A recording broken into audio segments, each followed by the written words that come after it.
Good now, revolutionaries, and welcome to the Rise Up Morning Show. It's your place for helpful news, commentary, and answers to your crypto questions. My name is Evan, and if you're seeing my face for the first time, I'm so glad you're here. Learning about cryptocurrency can be like drinking from a fire hose, but it is important to know because not only is cryptocurrency a medium for new financial opportunities, it is like a coaster for your coffee cup. It is like a canvas for a painting. It will be so much more than money, the way that your smartphone does so much more than phone calls. And we're here to bring you up to speed, to help you understand why not only financial companies, but every company is going to be on-chain. It is the new online, the next era of the internet. We're excited to tell you about the people, the companies building it, how you can get involved smartly and safely. We're here every Monday through Thursday at 7 a.m. Central Standard Time. We're online at YouTube. We've got a newsletter. We've got a Discord community where the show lives 24/7, all so that you can join us behind the scenes of this exciting revolution. Hey, Chef Pepe. Hey, Ardev. Welcome, Q. Everybody, it's great to have you here. Thank you for joining me. Let me know where you're tuning in from. If you're watching for the first time, I'm so glad to see you. Let me know what questions you have about cryptocurrency. If you're somebody who's been here for a while, let me know what questions you have too. We like to bring together learners at all levels of experience so that we can share what we know, ask our questions, learn and grow together. This show is named for that philosophy so that as we learn together, we say, rise up. That's what it's all about right here on the Rise Up Morning Show. Talking about blockchain, talking about crypto, talking about Bitcoin, talking about the prices have been red for a minute. Have you seen it? Let me know what you're thinking about that and how you're doing. And if you're watching on YouTube in the future, first of all, I hope things are going well there. Second of all, leave me a comment. Let me know what you're thinking. And of course, thank you for tuning in. Hello, Chef Pepe. Hello, CJ. Good morning to you. Good morning, good morning, good morning. I'm here with Keisha the dog. We're in Michigan visiting the family. We were spending some time at my grandparents' house, and now we're at my sister's house. She had a baby last year, our first of the new generation, who just turned 1. So we're all hanging out here. It's my final day before I go back home to Memphis, get back in my regular office, and we'll keep on going. I don't know if you have the opportunity, but let me tell you what. Michigan in the summertime is the place to be. Aside from online on-chain, if you're building on-chain, building in blockchain and cryptocurrency, you want to be on-chain. But if you're hanging out in the real world trying to touch some grass, you want to be in Michigan in the summertime. Woo! Just does it different. You are like the Mr. Rogers of cryptocurrency. What a kind thing to say. Thank you very much. Yeah, I would love to strike that kind of impression in people. I want everyone to know that they're welcome here.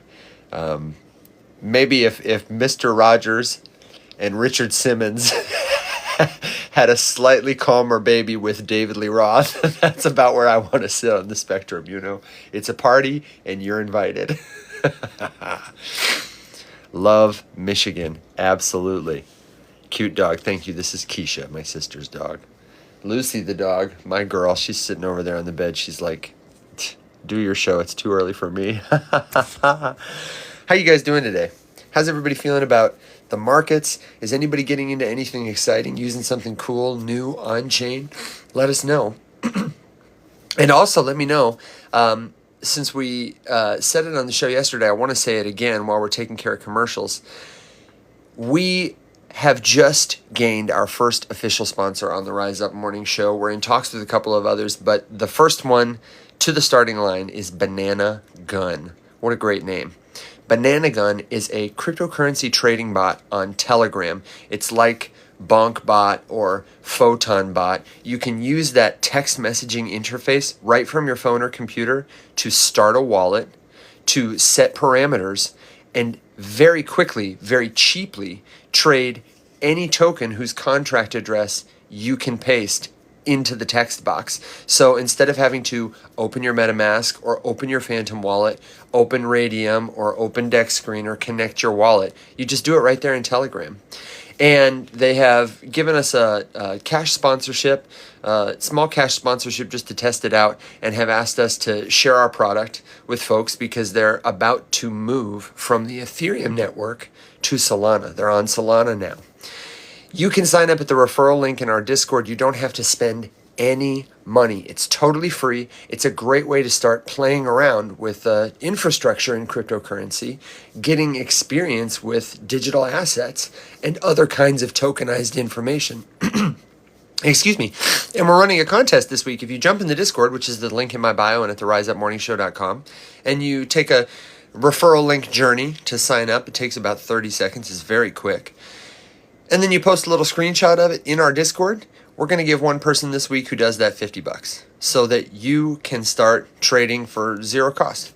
Try it out. Maybe get a lottery ticket meme coin to the moon. I don't know. But the important thing is you don't have to spend any money to do it. It's our first sponsorship. We want to show them a lot of appreciation. We're going to have a full tutorial so that you can see how to use this product. Coming to YouTube later. We might do a little short form video about it too. But it's a pretty cool product. And if you're trading tokens, meme coins specifically have been like an attractive thing. A lot of people want to trade meme coins, but they don't really know where to start. They're worried about starting safely. There are a lot of scams in the meme coin space. And so tools like this can help you stay safe and get a little bit of an edge. If you're going to play around in the meme coin casino, or if you're going to trade any cryptocurrency token at all, it's like a secret piece of alpha.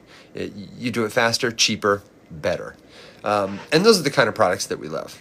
So help us welcome them to the show. Check out the referral link. It's at theriseupmorningshow.com in the exclusive deals tab, and it's right there in the general chat of our Discord. Shout out to Alex for making that happen. He's the man. Alex, welcome, brother. Absolutely, yep. Telegram, if you never use it, is it's a messaging app, like any messaging app, with risks, especially in cryptocurrency circles. If you're joining crypto alpha groups or whatever on Telegram, you definitely want to go into your settings and make sure that you're not sharing too much information. We can talk about that in the Discord too, how to turn your privacy settings for your phone number, for your email, whatever you use to sign up off. You definitely want to do that. Let me see. Thanks for the support, Banana. We love it. Good morning, Cosmic. Great to see you. Great to see you, Craig. I am well. Thank you so much for hanging out. Alex asks, Evan, did you look into Arrow's vote escrow? Yes. I've got some helpful tips for you, and I'm sure Will can add some context because he's been in Arrow for longer. But I sat down with one of our Discord members, Simon, to walk through the whole Arrow platform recently. Arrow, if you don't know, is a decentralized exchange that is built on Base. We'll talk about Base more later today. Base is a layer 2 on the Ethereum network. Every blockchain network needs an exchange where people who visit the network come to trade for some of that network's cryptocurrency. In order to use a cryptocurrency network, you have to have some of their network tokens. That's how they settle fees. That's how they process transactions. And every exchange, every decentralized exchange, usually has a token that they use to create liquidity for their platform. The same way that a currency exchange at your airport or at a bank might have like a stash of different kinds of currency behind the desk so that when you bring them $1, they can give you €1. These exchanges, they use their token to create liquidity for their platform so that they can cover the buying and selling of other assets and make it a seamless, simple experience for you. The Arrow token and the Aerodrome platform, which is at aerodrome.finance, has a token you can buy, Arrow token, but it also has what are called liquidity pools, where people who hold Arrow tokens, who have bought them, can lend them to the platform to fulfill this service, and they give you a cut. And they give you this cut in the form of Arrow tokens. The longer you give them your tokens to do stuff with, the more tokens they'll give you as like a, hey, thanks, you're part of the cut. But also, they have a token called VE Arrow, which stands for Voter Escrow Arrow. Voter Escrow Arrow can be earned by staking, allocating your Arrow for the platform to use, and is used in the governance of the platform. So they have proposals that users can vote on about what they should do. It's a decentralized form of governance. Instead of one company just making all decisions, they give the users who help them grow some power in the form of these VE Arrow tokens. And they are used whenever you want to make a vote on the platform. The more Arrow tokens you have, the more votes you have. You don't have to spend these tokens. They just kind of live in your wallet as proof of your activity and proof of your say in the vote. I hope that helps. If you got more specific tokens, let me know. My good friend and colleague, Mr. Alex Popovich. There he is. How's it going, Alex? There we go. You said let me in like you were waiting for a long time. I swear I just saw the notification. I was waiting forever, Evan. Well, fine. You ask, have I tried it? Have I tried staking on Arrow? I am currently not staking on Arrow, but the process is similar to staking on just about any other platform. I personally don't think the incentives from a financial standpoint are as strong as maybe just holding the Arrow token. Every time you stake your tokens, you allocate them for a certain period. For a business who is using your tokens to do stuff with, it is really inconvenient for them if one day they wake up and your tokens aren't there. So what they'll institute are these lockup periods. Sometimes they're called epochs. In the case of Aerodrome Finance, the epochs are 7 days. But they have staking pools where you can lock your tokens for 7 days. I think they have 30-day, 60-day, 90-day tokens. And the longer you lock your tokens, like I said, the more they pay you in the form of Arrow tokens or V-Arrow tokens. But the risk you're taking, if I lock up my tokens for 7 days, if Alex is Arrow and I send him my tokens for 7 days, he's going to give me 5% on those tokens or something like that, 10%, 20%, whatever. If in that time the price of the Arrow token goes up 200% and I can't sell it, if I'm in the game to make money, then I, by giving him my tokens, may have missed a greater upside because I can't get them back to sell them. So there are trade-offs and there are risks, and you don't have to stake your tokens only on the Arrow platform. There are other decentralized exchanges on Base. I believe Uniswap also has Arrow staking. Alien Base does, and oh no, excuse me, I think they might have turned off their Arrow pool. And what's the other platform? Moonwell also has it. So many different exchanges. One of the ways that people will make money in decentralized finance is by using a resource like DeFi Llama to find a decentralized exchange that has a need for the token. Usually smaller exchanges need your token more. A big business like Arrow, which is the biggest chain on Base network, they probably have a lot of people lending them their tokens. So they're not going to pay out as high of an interest rate because they don't need to incentivize people to use it. Newer, smaller exchanges offer higher interest rates because they need your money more. And so people will use a tool like DeFi Llama to look up, see, who's got the most money locked, who's growing the fastest, who's got the most activity to try and create an arbitrage opportunity for themselves. Now, I said a lot of buzzwords there. So feel free, especially if you're new and you're, wow, Evan's talking about passive income in crypto. I've wanted to learn about this. Let us know. We don't want to talk too much inside baseball for you. We're happy to slow it down and talk more, but that's a pretty good overview. And they have very helpful documentation on their website, aerodrome.finance. They have a super helpful Discord server where everyone's very active. And most decentralized exchanges are a place where you can learn about all these kinds of things. Even centralized exchanges like Coinbase or Binance. If you're looking for a really thorough, comprehensive resource, the best one I know is an ebook by CoinGecko called How to DeFi. I think I have a link to it in my bio. But if you're in the Discord and you send me a message, we can connect you with it and you can get in touch. Did I leave anything out, Alex? What do you think?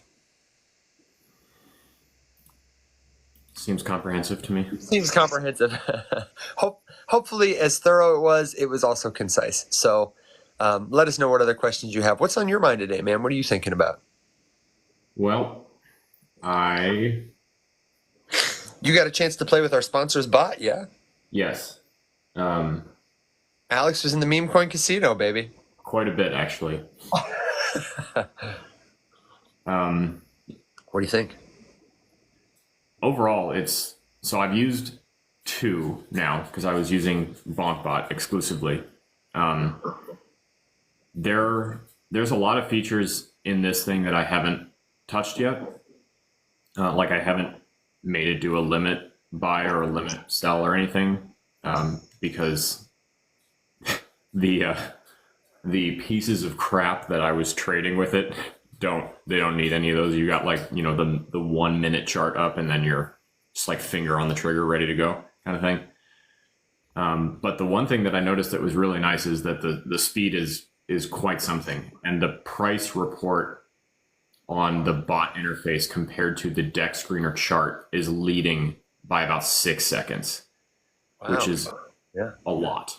And I texted Melanie about that actually, and she was like, "I didn't know that it was like that. You should, like make a comment about that." I was like, "Oh, don't worry, that'll be in there." Because that's literally how you front run. Like the bot moves fast enough to front run anyway, and the whole anti-MEV protection that you can turn on, which MEV gets tossed around a lot when it comes to this type of thing. There's an anti-MEV, which, Evan, I don't know if you remember, but MEV, the acronym, the meaning is escaping me. Yes, MEV, I'm double checking myself, is maximum extractable value. So essentially, by turning on anti-MEV, you are allowed to, like add a little teeny bit to your trade, which is kind of like a tip to the validators, so that they prioritize or they don't overlook. Because obviously, like validators confirming transactions are incentivized because they make money for doing that, and so you can tip them. It's kind of like how on ETH, you can pay a little bit of extra gas to make your transaction more likely to succeed. It is definitely a form of pay to play, but it's sort of pay to play makes it sound exclusively bad. This is more like, yes, I'm paying an upgraded ticket price to sit in first class. Yeah, and the way to think about this too is because blockchains process transactions in groups, in batches, there is a chance people will arbitrage MEV. If there are 1 million people buying and trading your token and your order is number 1 million on the page, you may have a lot of people selling on top of you, driving the price down, or buying and driving the price up. So it is in your favor to get processed first, which is why you pay that fee and move to the front of the line. And not just that, but the protection too is to make it harder for you to be front run. Front running would be the idea where someone is like, they're either watching this particular token or they're watching your particular wallet, and they are copy trading you. And if they observe that like a transaction is submitted, by that I don't mean like a human being, I mean someone using a piece of software to do this, like one of these bots. Watching someone like submit a transaction, knowing that they can submit and get it cleared faster because they'll pay more for it, that's called being front run. So that would be like if Evan is trying to buy in and out of, I don't know, some fish, cat, dog with a hat, shorts, board, monkey, whatever.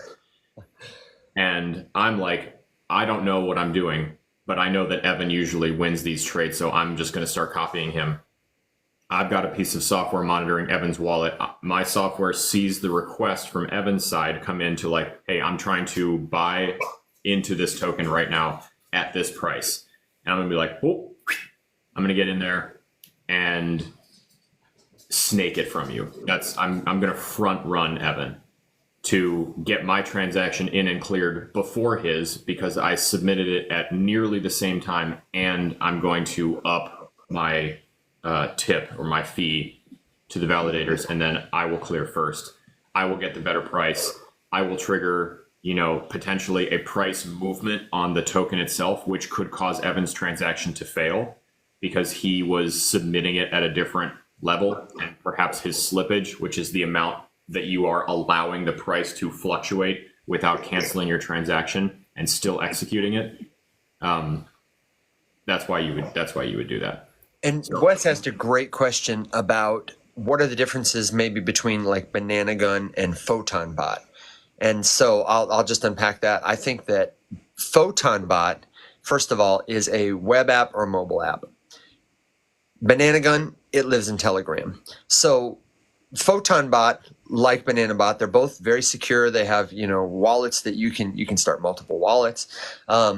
And they're both interfaces for trading. I think PhotonBot is designed for somebody who is a little more experienced, and it maybe requires you to either spend more time learning or to have a little more knowledge going in. And they have a more expensive floor. You can use it for free, but a lot of the good stuff is to be paid for. For example, you can start using PhotonBot to filter tokens on different networks where they came from. If you're trading meme coins on Solana and you don't want any tokens that launched on Pump.fun, you can filter those out.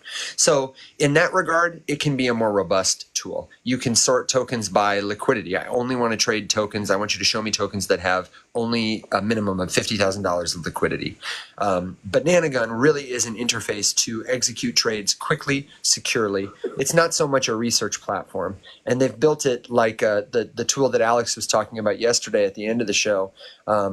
Sniping tools, but also a honeypot checker. Can you explain how they check for honeypot? They run a test transaction first on a new token to make sure it's not going to rug you? Yeah, it's the same way that honeypot.is or any of those other services that check for honeypot, token sniffer, rug check, whatever. They essentially just try to simulate a transaction, a buy and a sell. Ace might know technically how it happens on the software side. I just know that is what is happening. And if it doesn't work, then they'll flag it as a honeypot. And that's kind of how these different token sniffing websites, these different token auditors and checkers and stuff like that can tell. I have also seen some of them get it wrong. For example, I always warn people against relying on the quick audit score on Dex Screener, for example. So on the side of here, hold on. He's gonna go. You got him started. Here we go. Real quick. Show us. Let's see. What are we looking at? On the side of, I don't know, this is just a random ass meme. I don't care what it is. On the side of Dex Honestly, Screener, full stop, that would be a great meme coin name. Random ass meme. RAM token. Sorry. RAM. Honestly, that's a good one. Someone do it. On the side here, right, you have all of the info, right? Volume, market cap, liquidity, all that kind of stuff. So they are working on updating how this works. Actually, this is really refreshing, Evan, that this now doesn't have Go Plus and Quick Audit anymore. It just has Audit. I don't know who runs this, but that's a really short, tiny audit. So that's... I don't know, but Dex Screener, we make our sponsors look good, and we are trying to help you, so please call us. Yeah, for real. Let's see if we can find one that has Quick Audit. Base does a lot of, or uses Quick Audit. Here's a random thing on Base. Let's see. Okay, there we go. Quick Intel, sorry. So Go Plus, there's different auditors for different blockchains, essentially. Go Plus is one that is more reliable. Token Sniffer is the best. I'm glad that they added Token Sniffer here. That's a step in the right direction for sure. Just get rid of Quick Intel, guys. Quick Intel is absolutely useless. The number of times I've seen Quick Intel say no issues on something that had already rugged or was actively a honeypot, and Quick Intel's just over here just, yep, it's all good, go for it, have fun. This is too damn high, as Jimmy McMillan would say. So keep that in mind. But instead of relying on those, there are external websites that you can use that just do a much better job.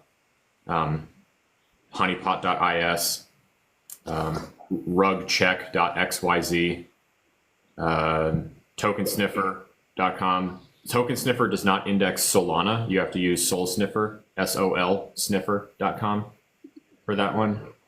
There's more. D.fi, DE.fi is another good one. There's a ton. There's quite a few. It's good to get multiple points of reference to when you're trying to audit these things. And when people say do your own research, there's really nothing to research on a meme. So do your own research on a junk, meme gamble token like this. there's no white paper to read. If there is, don't even bother. It doesn't mean anything. The website doesn't mean anything. The Twitter doesn't mean anything. Perhaps if like the Twitter is really active, it could be a good sign, but I don't even look, to be honest. The only thing I do is run the contract address through as many of these like audit checker sniffer things as I can get my hands on. And that's it. That's the research. It literally takes 2 or 3 minutes to run every single one. But I don't know, just food for thought. Whenever someone says, just do your own research, there really is no research. Literally, like Evan can tell you, when I'm doing this, like, it's funny, I'm the most conservative investor ever when it comes to like what I'm going to invest in and put in my portfolio. But when I play in the casino, I just treat it like Las Vegas, because that's what it is. You're not investing, you are straight gambling. You're just walking up and pulling the lever on a slot machine. And the best way that I can equate using a Telegram bot to trade at that slot machine, it's like, not only are you pulling the lever on a slot machine, but there's like 25 people with baseball bats really trying to hit you in the head. And Banana Gun or Bonk or these other ones, so far Banana Gun has been my favorite, which is why we were stoked about the sponsorship. But using a bot like this is like putting on a really, really good helmet and then standing at the slot machine. They're still trying Also, to hit maybe rollerblades, because it makes you a little faster if you're like zooming around the casino floor. A little faster. Yeah, it puts you on one of those hoverboards and gives you a really nice helmet. But I think that is my favorite imagery for buying and selling and trading meme coins in the casino is being right. Okay, so you're standing on a carpet that people are actively trying to pull out from under you the entire time, and there's like 25 guys with baseball bats trying really hard to hit you in the head while you're trying to pull the lever and like win. It's pure chaos. I pick literally the most degenerate things I can find. Like if the market cap is over $500,000, I'm like, no, it's too big. Yeah. Honestly, I get there before that. We had a really good question from Crypto Never Sleeps that I actually don't have a good answer to, and I don't see in the docs here. Alex, you might know this. Mm-hmm. What makes their key storage secure? Because when you sign up for a new wallet, it says, here's your private key, and it's inside a Telegram message. So Telegram technically has a log where they could reveal your private key. Yeah. And I wanted to say first, one of the things that makes it secure is you have the option. You can generate a new wallet in Telegram, or you can import a wallet. So you can have a wallet like Phantom where you hold the keys and you import that into the bot. I don't know what kind of security they have on the back end. I would love to know from Banana Gun, because that is an important question for people who want to keep their keys safe. I don't either, but that's a good question. So I'll forward it right now and get an answer for it. Yeah. Excellent. Thank you.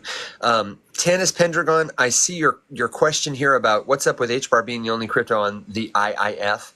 Can somebody help me? What is the IIF? I could just Google it, but I feel like that acronym is going to give me a lot of different results. The IIF. And if you've asked a question that we've missed in this conversation, let me know. Feel free to post it again. And also, that's a good reason to join the Discord. We might miss a question here. They go away when the live ends, but they never go away there. It's at theriseupmorningshow.com. If you need the link, it's free to join. So IIF, do you know what that is? Seems like it is the rug-proof badge. And Doug was saying, yes, a rug-proof badge. We definitely need that. We definitely do.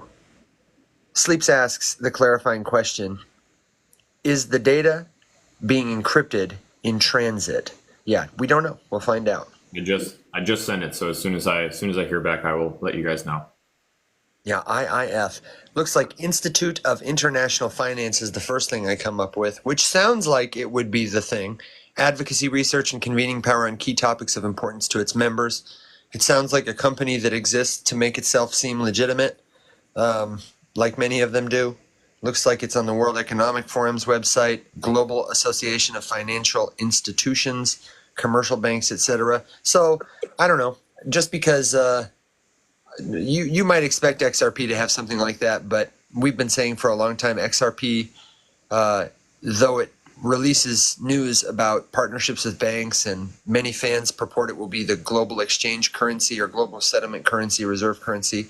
I think our take is generally that because it is a volatile, privately owned cryptocurrency token, and because it is competing against infrastructure like Swift, and now against the RUSD and other stablecoins that dominate the market share for settlements in crypto, that XRP is likely not going to be the settlement asset so many people hope it will one day be. That would be my guess as to why they are not credentialed by that institution. But also, institutions and credentials, that's kind of a political thing. There's probably a guy who knows a guy somewhere who can get you that. And maybe XRP just doesn't have a friendly face with him. Honestly, I don't know. What are you looking at, brother? I'm just sending in that question, like, Oh. not, so because there's two ways you can do it. You can either create a new wallet inside of it, and then it generates a private key for you, which it sends to you, or you can import a different wallet that already exists to it by sending the private key to it. So I just asked, how does that work on the back end? Yeah, I'd be curious to know how do they secure generated keys from Telegram, like somebody at Telegram who could see the logs, and also like how do they secure your private key in transit? Like when I'm importing my private key into that bot, that'd be the thing I want to know. Wes, you asked another good question. Alex, I want to know what you think about this, because Banana Gun is not the place you go to find meme tokens. It's the place you go once you found one to execute your trades safely, swiftly.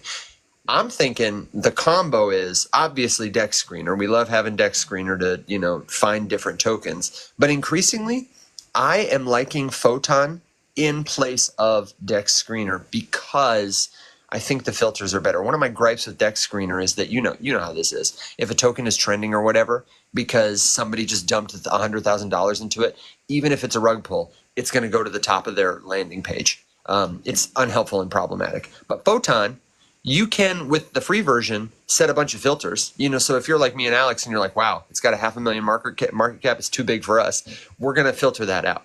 So you might have Photon Bot on your computer and Banana Gun on your phone and do a little copy paste, little search and snipe with your contract addresses kind of thing would probably be the play. Yeah, I don't use, I would like to mess around with some other ones because outside of, so like if you search for a contract address inside of the Banana Gun dashboard, it like gives you some info on it, and it actually links out to a bunch of those like screeners and whatever. And they had a few in there that I had never heard of, like I think Watchdog or something like that. Let me look it up. Watchdog. Oh, that one token that you were looking at, yeah. The one that I just used as the example for quick audit, just rugged. Well,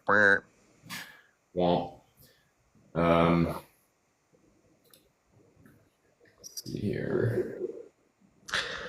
Andy, I'm trying to catch up with your comments. Evan, we can try to see how secure it is. Y'all, it's hackable. And I might have missed everything is hackable. Everything is definitely hackable. Oh, look, it's our friend Doug. I'm going to bring Doug up here, and I see that Machiste just joined too. Machiste, if your screen is working today, we would love to have you come up and give us a little synopsis of Unchained Summer, and if you can't come up, that's no problem at all. We'd love to be here anyway. Doug, man, thanks for joining the show. How you doing today? Good morning. How are you? Doing well, thank you. I'll be quick. I didn't mean to intrude the last 3 days coming up here, but I'm a morning person. I love there's a show in the morning. It's fantastic. Everything's at night. It's just like I'm done with the night. So, real quick, I only got a minute here because I got to jump on a call. So, as it relates to rug proof type things, and I'm only bringing this up because we are kind of my world's going to get exposure to one of the. Let's say they're going to brand themselves as the a rug proof certification for memes. And their project was primarily focused around RWA and insurance, but now the market's obviously there's another market that needs attention, right? So they're kind of going that path as a pilot to start looking at meme coins, going through a significant process of validation, right? There's only so much validation you can do, right? In essence, can't be perfect. You can meet the person and face to face. There's only so much you can do. So my question to you is, it's a service that I know they're going to charge for at some point, like $2,500, $5,000, like a legit thing with a badge, and they want to build branding around it. My question to you is, do you see something like that actually having merit longer term, like especially with the meme space. I guess I know it would come with the fact of, well, hey, they've certified 25 memes and none of them have rug, that would give that more integrity. But like up front, if you saw something like that and it was a third party that, also too is looking to get integrated with like a CoinMarketCap, CoinGecko, and all those, does that change your mindset as you're looking at investing in a meme coin? So kind of like just open-ended question. My very short answer before I kick it to you, Alex, is yes, but my concern is the centralization of it and the incentives. If it's a centralized company offering the credentials, they have an incentive because they are a business to make money, to keep their life going. If it's decentralized, too decentralized, then it's difficult to verify something, or there are a lot of other barriers in place, maybe to speed or veracity. And so I think this is an example of where a hybrid solution might be necessary. Maybe there are some centralized aspects that give us the ability to move quickly, have control where we need it, and then also everything is verifiable. But maybe many different people have a say. I'm not sure what that could look like. I am in favor of experiments with that because I think that's an area we need innovation. What do you think? Yeah, it definitely isn't like, as I'm sure it would not be expected to be, the end all be all. Correct. It does help. I like to see consensus among competing services, for sure. I don't know. Like I've waffled a little bit just personally on the validity of those things. I think it really depends on the service. Like I treat all of them as independent. And there are, because like I was just saying, for example, if Quick Audit tells me something is safe, I don't trust it at all.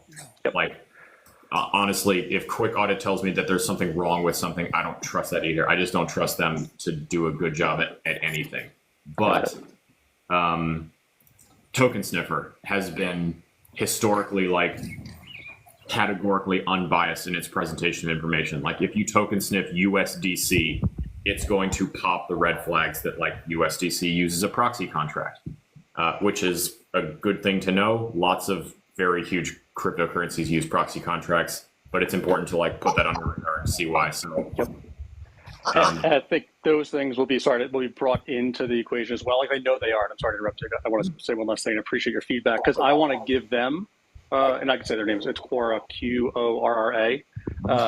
As they kind of grow, they're looking for feedback on this. Some of the questions, like you just mentioned, the same thing, which is like, hey, what is the actual process? Are you going to share the entire process? If you want to make a change to the process, who's part of the decision-making process to change that? Would you be open to input from communities on basically deciding what that is? And they're early here, but it's an extensive process that's there. So as they kind of I'm looking to help, bring in like the voice of, let's say, communities into that equation to make that sense of trust bigger, because like my MO in general is like there can be good in the meme space. It's just like, how do you find it? And meaning good of like integrity, ethics, like just the things of like, hey, you're not here to screw over the normie. You're not screw over anybody. Like everyone can benefit from a community-led type project. So that's something that's going to be on my front of my mind for a while in the coming weeks. But I'll share some things with you guys as it comes up. And I'm not trying to plug them, but no, it's okay. The fact that they're wanting to go down that path is very intriguing to me, because it doesn't seem like many are going that way. But it seems like there needs to be another confluence to the rug or not. Something, even if it is somewhat centralized to start, well, it is. That's maybe to your point, is another just box to check to look through after doing your normal due diligence that's there. But I just don't know if there really is an answer. But just having more verification of it from different sources, I think, to your point, Alex, is probably the best way to go from the multiple consensus. The model I'm most bullish on that exists right now is proof of stake, as worked on the Ethereum blockchain. I think that works really well to incentivize, to have transparency between many different companies, so that Quick and Tell or Token Sniffer can have their data in one place and we can check it all. And they are staking, so they're incentivized to behave well. I like models like that. And if they want to get feedback, tell them to come to our platform. We have lots of people with lots of opinions, and also, they could hire us. They could sponsor us. We can talk to them. We'll support you, man, either way. Well, I appreciate that. We'll do that. And actually, I'll let you guys know, the reason I actually kicked it off with the CEO was because of Lego. And like, he was a guy, like he collect Lego from like the 70s and the 80s, or the specific, he's looking for specific pieces of some of the early space sets. And my previous world, having like a Lego company, we had, with Bricklink, like I actually was able to find some of the pieces that he needs. So I'm so excited to get it to him. Like, he's in Australia too. So I'm like, hey, I will bond with anyone that likes any type of collectible. It doesn't matter what it is. It's just having to, unite around nostalgic type things, regardless of age, demographic, it doesn't matter. I love that. So that's kind of why I was excited about. He's a nerd like us, man. Yeah, I love the nerd. Hell yeah, man. Bullish on nerds. Me too. But thanks for having me up, guys. We'll definitely be in touch. And I got to run to this cool in real life call. I'd like to talk about this stuff all day, but yeah. No problem. All right. Take care. Thank you for joining. Take care. Of course. See ya. Wes, welcome to the Rise Up Morning Show, or should I say welcome to the stage. Thanks for always being here and hanging out with us. What's on your mind this morning? Hey guys, can you hear me? Yep. You're perfect. Hey, I just wanted to follow up on what he was saying. I saw on Twitter, and I can't remember what it is. I'm going to go back and do some research on it and try to find out. But there is a meme check in the works. Obviously it's not associated with Solana, but that is going to be the primary focus. Is going to be Solana memes, where they're going to run these through a check and get a certification. And I saw some on Twitter. Several different groups were talking about it, and for the life of me, I can't remember the name. But that is definitely something that needs to happen. There's just a world of crap out there right now. Yeah, there definitely is. And I think a lot of people are working to solve this problem because it is such like a rewarding potential nut to crack. Yeah. But like I said, I'm just skeptical of anybody who wants to like take all of it for themselves. If they're not planning to become decentralized over time or share that value with their users, it's just like, it's like TikTok all over again. It's like Google all over again. We'll get another Jeff Bezos, Yeah. And I was asking that question to both of you earlier about the comparisons between Photon and Banana Gun. And what I did notice last night on Photon and, well, not necessarily Banana Gun, but checking out Photon first, when you can separate and filter by 5 different categories. So what Alex was saying, by trying to meet your market cap request, or is it a liquidity pool locked, different categories, and then it'll actually release the newest releases that are coming out within minutes that meet your category filters. So if it doesn't meet your filters, it's not even listed as far as from what I could see. So to me, that at least helps a little bit in trying to find something that meets what your specifications are. If it ain't there, man, bypass it and keep rolling, Yeah, and it's a great way because every trader is going to be different. Like I tell people all the time who bring up Landwolf is a hot one right now. And I don't know what the market cap is, but every time people are like, what do you think about Landwolf? I say, honestly, it's too big for me. It's just too big for me. Some people, they like that. That makes them feel more secure. Me? No.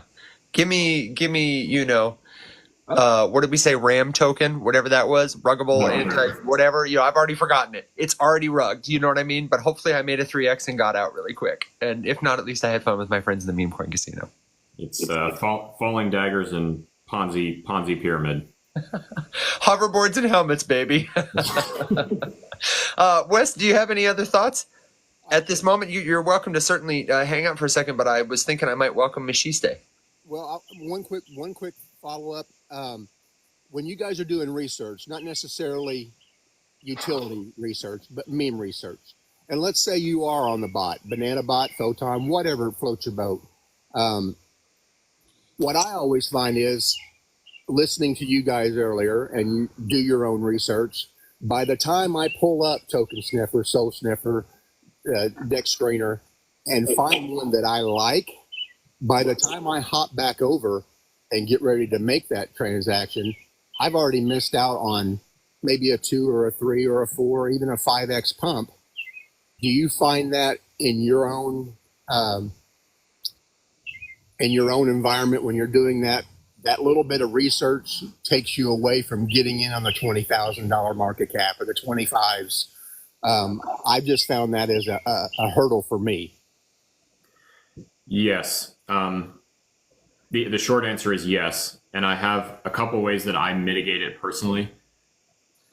I have not made a video about this, and I honestly don't know that I would, just because it's easily taken out of context and like misconstrued and would probably just lead to somebody getting rugged, because the shitty, like, inside baseball answer to this whole thing is you kind of just have to develop the sixth sense about memes. Like, if we look at Deck Screener right now and you sort by, let's do new pairs and come on, new pairs and sort by 1 hour, you'll see, you know, all of these tokens that have been made in the last 60 minutes. At whatever point they're kind of sorted by, I think they're sorted by whatever you filter, you know, volume, market cap, whatever. And you can just like look down the list and see things like that just don't make sense, or they don't feel right, or the vibe is off. If I'm straight gambling, like I am just pulling the lever on the slot machine, I'm right there. If I find something, I don't go through and sniff everything, because I am like betting on the fact that there is an easy 50% chance that I'm about to get rugged. But I'm planning on like literally not getting up from my computer between buying it and selling it. Like I will sit here and I'm staring at it the entire time, and then I get up and then I leave. If I have to like literally go let the dogs out, I sell it. Just because I'm not going to sit there and hold it unobserved. The audits and the sniffs and all that sort of stuff, they're a good habit to get into for things that you're considering, like, I don't even want to say long term, but just longer term. Yeah, like overnight. like overnight, or I mean, I apply it to just new tokens that are proposing utility, like, hey, we're going to do XYZ. It's like, okay, I want to see how your whole setup is constructed. The absolute like slot machine pulled shitters, I'm not running like a 5 or 10 minute sniff audit check on all these things. I'm like, that name is funny, that cartoon is clean, there's a lot of attention on this right now, it's 20 minutes old. I'm literally going to try to climb the rocket race for the next 5 minutes and then leave. And the difference between like the way that I do these things and the way that I see other people talk about them is like, I'm not looking for 100x. I'm literally like, hey, I bought, it's been 2 minutes and I'm up 30%, sell, walk away, don't touch it again. I don't buy back into it, I'm done. Right. I'll wait and pick another one. See if they at least have some liquidity locked and roll with it, man. Well, yes. I'm going to try and disagree with Alex a little bit about the sixth sense thing. I know that you kind of develop it through experience over time, but I don't necessarily think you have to. And I think if you're using Banana Gun and Photon Bot together, there are a couple of things you can do if you don't have that sixth sense to at least narrow your focus, and I'll say make better bets. You know, put on your glasses while you're throwing darts at the board. And there was a great video from Nick Junis. I put it in one of the last newsletters, but he had a suggestion for some filters on Photon Bot, and they looked like this. The TLDR was basically, you set your filters to weed out meme tokens that were launched on pump.fun, that are, you look for tokens that are more than 7 minutes old and which have locked liquidity, and there are no new tokens mintable. Those were like the 3 settings. More than 7 minutes old, and then you from that list, you open charts, and you're looking for charts that are going, which way am I? Up and to the right. If in the 7 minutes they've been live on Radium or wherever, he filtered out anything else, I think, Radium, they're going up to the right, then usually there is a statistical likelihood that they will be alive for another 3 to 5 minutes, in which time he deduced from analyzing like 50 of these tokens, which is a small sample, but pretty good. You can usually make, I think it was like a 70 to 90% rate, 20 to 30%. So not a 2x, not a 3x, but reliable. And what we're looking for in the meme coin casino is making better bets. So you're betting with pennies instead of dollars, but you're getting a more guaranteed return. The settings, again, it was he filtered out pump.fun tokens, only tokens on Radium, liquidity locked, no new tokens mintable, and he looked for tokens that were at least 7 minutes old with a chart going up and to the right. I can share that again in Discord. Like I said, it was in an old edition of the newsletter, and the creator who posted that video maybe 4 weeks ago was Nick Junis, who's a great follow. He gets kind of in the weeds and does some real niche technical crypto stuff, but a lot of gems like that. So I hope that helps. If you got that on your Photon bot and then you go over to Banana Gun to execute the trades, usually, I mean, it's a small window, like you say, 3 to 5 minutes, but that's more time than 10 seconds. And some of the filters, they're kind of like doing the research for you. You know what I'm saying? And if you're using something like Banana Gun that does the honeypot check, that's even another layer of security. So I hope that helps, brother. Good list. Yeah, and P.S. Wes, I'm loving the bird song. Absolutely. It is good. Enjoying this Southern Illinois weather, guys. Enjoy the content. Have a great show. Thanks, Wes. We love having you here, man. And we'll catch you soon. Absolutely. Machiste, I'll try to what's get this going name on? right. What's up, dude? GM, what's happening? Oh, talking about our favorite thing ever. You want to show? The shitcoin slot machine. Yeah, I don't do many shitcoin trades, but with Wes's last question, what about the strategy of just like, if you see something, you get that kind of like spidey sense, chuck 25% of what you were going to chuck into it right away. And you're probably like, you guys keep talking about the token sniffers and stuff. Like, these are, at the end of the day, these are all rugs. Can we just be real about that? Like, I think Evan's comment of like, it's like, get in, get out. Like, it's a musical chairs, really. So at the end of the day, if you do that and you lose out on a few of them, hopefully the one that you pick that moons makes up for those losses. But like, I don't think I'm the right person to ask. Yeah. How dare you? How dare you give your feedback, man? I didn't ask you that. Oh, man. Not my bag. I would love for you to share anything you want to share. But maybe for the folks who don't know you, let me give you the 10-second intro and you can add anything and then we'll kick it over. I would love for you to touch on On-Chain Summer. Machiste, our friend, is known as Mike.eth, myk.eth, and just Mike on Warpcast. He is the builder of the Base Token Store and also one of my favorite apps, logadog.xyz, the on-chain hot dog eating contest. But the Base Token Store, like Logadog, is a super wonderful user experience designed to help anybody anywhere who's familiar with buying something online buy a cryptocurrency token safely, donate to charity, have fun, stay safe while doing it. And recently, I know you participated in the on-chain summer base camp. You went to camp, and I'm curious to know what you saw, what you've been thinking about since.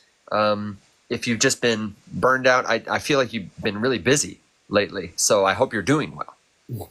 But I'd love to hear what's going on. Yeah, Basecamp was really cool. Basecamp, for those who don't know, was it's a event thrown by Coinbase that was about 350 people in the woods of California in this town called Idlewild. It's like an hour outside of Palm Springs, if people are familiar with that. I'm actually not familiar with it, but I went and it was a ton of fun. So you kind of had to like drive an hour from Palm Springs or like 2.5, 3 hours from LA to get there. And Jesse, who's like the head of the Base network, he made Base. He says it was intentionally hard to get to. He wanted people there who would put in the effort to be there. So it was an awesome event because you get to kind of meet the people behind the PFP. Like, you get to kind of like, I actually, and not to sound like a jerk about it, but like the feeling that I had about it, and the analogy I gave, I'm an analogy guy. I said I kind of felt like being backstage at like the Oscars or something, because like all the actors know of each other, but they may not have ever met each other in person before. So it's like you're looking across the room, you're like, holy shit, that's so and so, and and they look at you and they're like, oh my, I know you, and then you just talk, and it was cool in that way. There was somebody who printed out like everybody's Warpcast PFPs and put them on lanyards, and so that you kind of walk around with your PFP on your chest, and people would just kind of recognize you from that. So in that respect, it was really cool, and I hope they do more of them, and I hope they find a way to make it a little more inclusive and get more people involved, but at the same time try to keep it super high signal, because I don't want to turn into like a conference where you're just being like, shilled and sold stuff. It wasn't that at all. It was, every conversation I had is about what are you building, and how will it impact the space. Yeah, I am critical of that because I love the incentive that it gives serious people. It's like crypto conferences. The people who are most serious about crypto, they go there. And the barrier to entry, I think, is lower for a lot of conferences, but for some it's higher. It's farther away, it's more expensive to attend. And there is a lot of excitement, but I don't know. And I get that, like, now that you have IRL relationships with these people, and because you invested, you're probably more incentivized to keep going at a deep level. But I feel like while it accelerates some people, those people it accelerates are drawn closer to sort of the central hub of power. And now, not that it wouldn't have happened before, but if you send Jesse a DM, he's probably 10 times more likely to answer your message, which is awesome for you. I love that. But for somebody like my grandma, who is promised this like future of commerce is on chain and we want to help you get there and we're going to decentralize this over time, I feel like, you know what I mean? Those are kind of competing messages. Yeah, that's interesting. I think with all of these decentralized systems, they have to start with a strongly centralized beginning in order to kind of bootstrap it into this system that you can make more and more decentralized over time. And I think having a strong core community of builders who are going to lay the foundation for your grandma to come online and actually have something to do is valuable. But I totally get what you're saying. So are you saying that it felt a little bit maybe too exclusive and perhaps like it's going to continue to separate? No, I wasn't speaking specifically about Basecamp. I was saying just generally, I think those are, I totally get it. Like, we need power users and we need people at the center. But I think the promise that comes out of many mouths is that the opportunity will be the same for your grandma as it is for me. Like I think about the early days of Warpcast, and then when they introduced degen tipping, how the people who were there earlier got a big, they had an opportunity to essentially give out free money to their friends. That was uneven versus somebody who just joined the platform. Incentives like that, it's a tricky problem. And I know people like Jesse especially are concerned with solving that problem. And I'm sure he's doing the best he can. And I would trust him to take a swing at the bat. But like Lisa says, or excuse me, Amspar, it's like a first mover advantage that I think doesn't need to exist and may in fact be a barrier to eventually like a transformational level of growth versus just something transactional. But can I ask, what do you mean by the advantage for the first mover on base? What about being a first mover on base is an advantage right now? Having people know, like, and trust you, I think is the greatest capital in the world. And I think in a room full of, the internet is a room full of people where you can bump elbows with anybody. But if you're the first person to the party and everybody's looking at you and you got a red bandana on and your hair is flowing, people say, man, I want to know who that guy is. When there's 10,000 people there, you might not see me. You know what I'm saying? Unless I'm standing on the stage. I see, like, clunky in it. Is it a valid like observation? I wouldn't even call it a concern. Like, to say that it's an observation that there is a first mover advantage for anything, I think is accurate. But everything starts somewhere. And I would also make the counterclaim that someone who decides to like put effort somewhere before anyone else sees the value in it deserves the benefits of being the one to take the stab. Because to Mike's point, Mike could have spent, all of this time working on something that was built on base and whatever. And it could go the way that Multiverse X's ecosystem of builders went, where all of a sudden they just decide to stop putting any resources towards people adding stuff and just call it a day. And whatever runs out and they pivot and do something else, and all of that was for nothing. And all those first movers now have, yes, maybe enjoyed a benefit at the time, but now they're up shit's creek paddleless because they have spent all of their time doing this thing at this place, with one future in mind, and now it doesn't mean anything. I don't think it's fair at all to even call that a concern, just because everything in crypto is that way. And I cannot even begin to conceptualize what it would look like in practice to have something that didn't have first mover advantage as a concern or a thing, because that would mean that, like, it opens up on day one, and 20 million people showed up, and they all were like working together at the same time, which is just not feasible. Yeah. Yeah, I get it. And there's a risk you take too by being a first mover. Your opportunity cost. I totally get that. I'm just saying it's a problem I think we can innovate on. Yeah, you could also be a small melon pea brain like me and be early and get the degen airdrop and miss it, and then be right in the same in the same boat as everybody else. So that can happen too. Or you could be even worse like me, who showed up to this thing months and months ago, thought it was awesome, bought the 10,000 degen to get myself the tipping allowance, and spent a pretty non-insignificant chunk of money on that 10,000 degen, only to have the chart absolutely crater, and then Warpcast take away tipping allowances for everyone except like 12 people. That is a legitimate concern that I am still actually pissed about to this day. Like, I just straight up got robbed. You could have been like me, where you're playing crypto the game and you're not sleeping that much and you're minting a lot of stuff, and in your hurry and scurry you click a bad link and your degen goes bye-bye, and so did your tipping allowance the next week.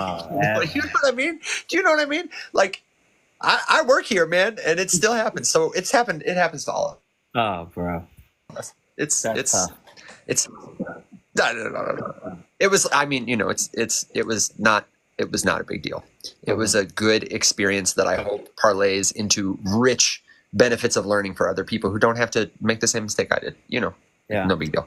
Well, I mean, okay, so go ahead. Oh, I was going to elaborate on some. Yeah, I was going to bring it back to Basecamp too. Did you have a specific question? No, but let me say, just for people who might be joining, who don't know, to set the table one more time.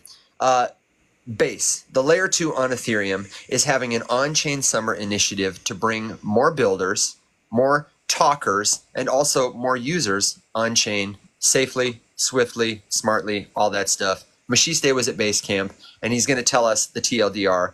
What do you think about it? What are some of the most exciting projects you saw? I want to go behind the scenes with you, because it does sound like it was like the Oscars of Base. Yeah, it felt really cool to be there, and to be honest, I didn't know what to expect. I expected like military barracks with bunk beds in one big room and like hot dogs and hamburgers for meals, but it was like you got an Airbnb and you got bunked up with other builders, and there was like a Michelin star chef there making the meals. Like, it was really incredible. It completely blew away my expectations. But every single conversation that I had was incredibly engaging and thought-provoking. And I don't think I had a single conversation with somebody that was like shilling or, about like a project that didn't really make sense. So a few that really stood out to me, I was bunked up with a guy who made an app called Zapper.xyz, I think. It's like an aggregator for your wallet's performance. And it's incredibly easy to use, but it must be incredibly difficult to build. And I remember actually running into this app a few weeks ago and thinking to myself, wow, this is actually exactly what I would hope for as somebody who would like to see like my P&L, like my profits and my loss over time, and just like all the things that are in my wallet and things I might not even remember that were in my wallet because I hide them or something. So Zapper is incredible. And his name is Seb, and he's a great guy. Another conversation I had was with this guy named Luke. Oh yeah, that's Zapper right there. Yeah. So just giving you a visual aid so people can see it. Yeah, totally. Yeah, if you have a wallet, you just connect it, and then boom, it just like it pulls in everything about your wallet, which is pretty sick. And it's incredibly simple to use. So Zapper was a really sweet product, and I was really fortunate to be in the same house as Seb, who made that. And he made it along with a team, but he was like the founder. Another conversation I had is with a guy named Luke Youngblood, and he is the creator of Moonwell. So for folks who don't know Moonwell is a borrowing and lending platform. I've personally used it, before I talked with Luke, and I generate yield on my USDC there, in addition to like generating yield on my USDC on Coinbase. But it's one of those protocols that are incredibly difficult to build. I'm over here building, base token store, Halagadog. Moonwell is like a serious financial application that I think could be thought of as like the yield generating platform of Base. They're also on Optimism, and I think like they're not going to be one blockchain, but yeah, it's a pretty incredible tool. But Luke kind of gave me the download on like how the foundation of Moonwell is set up. It's decentralized.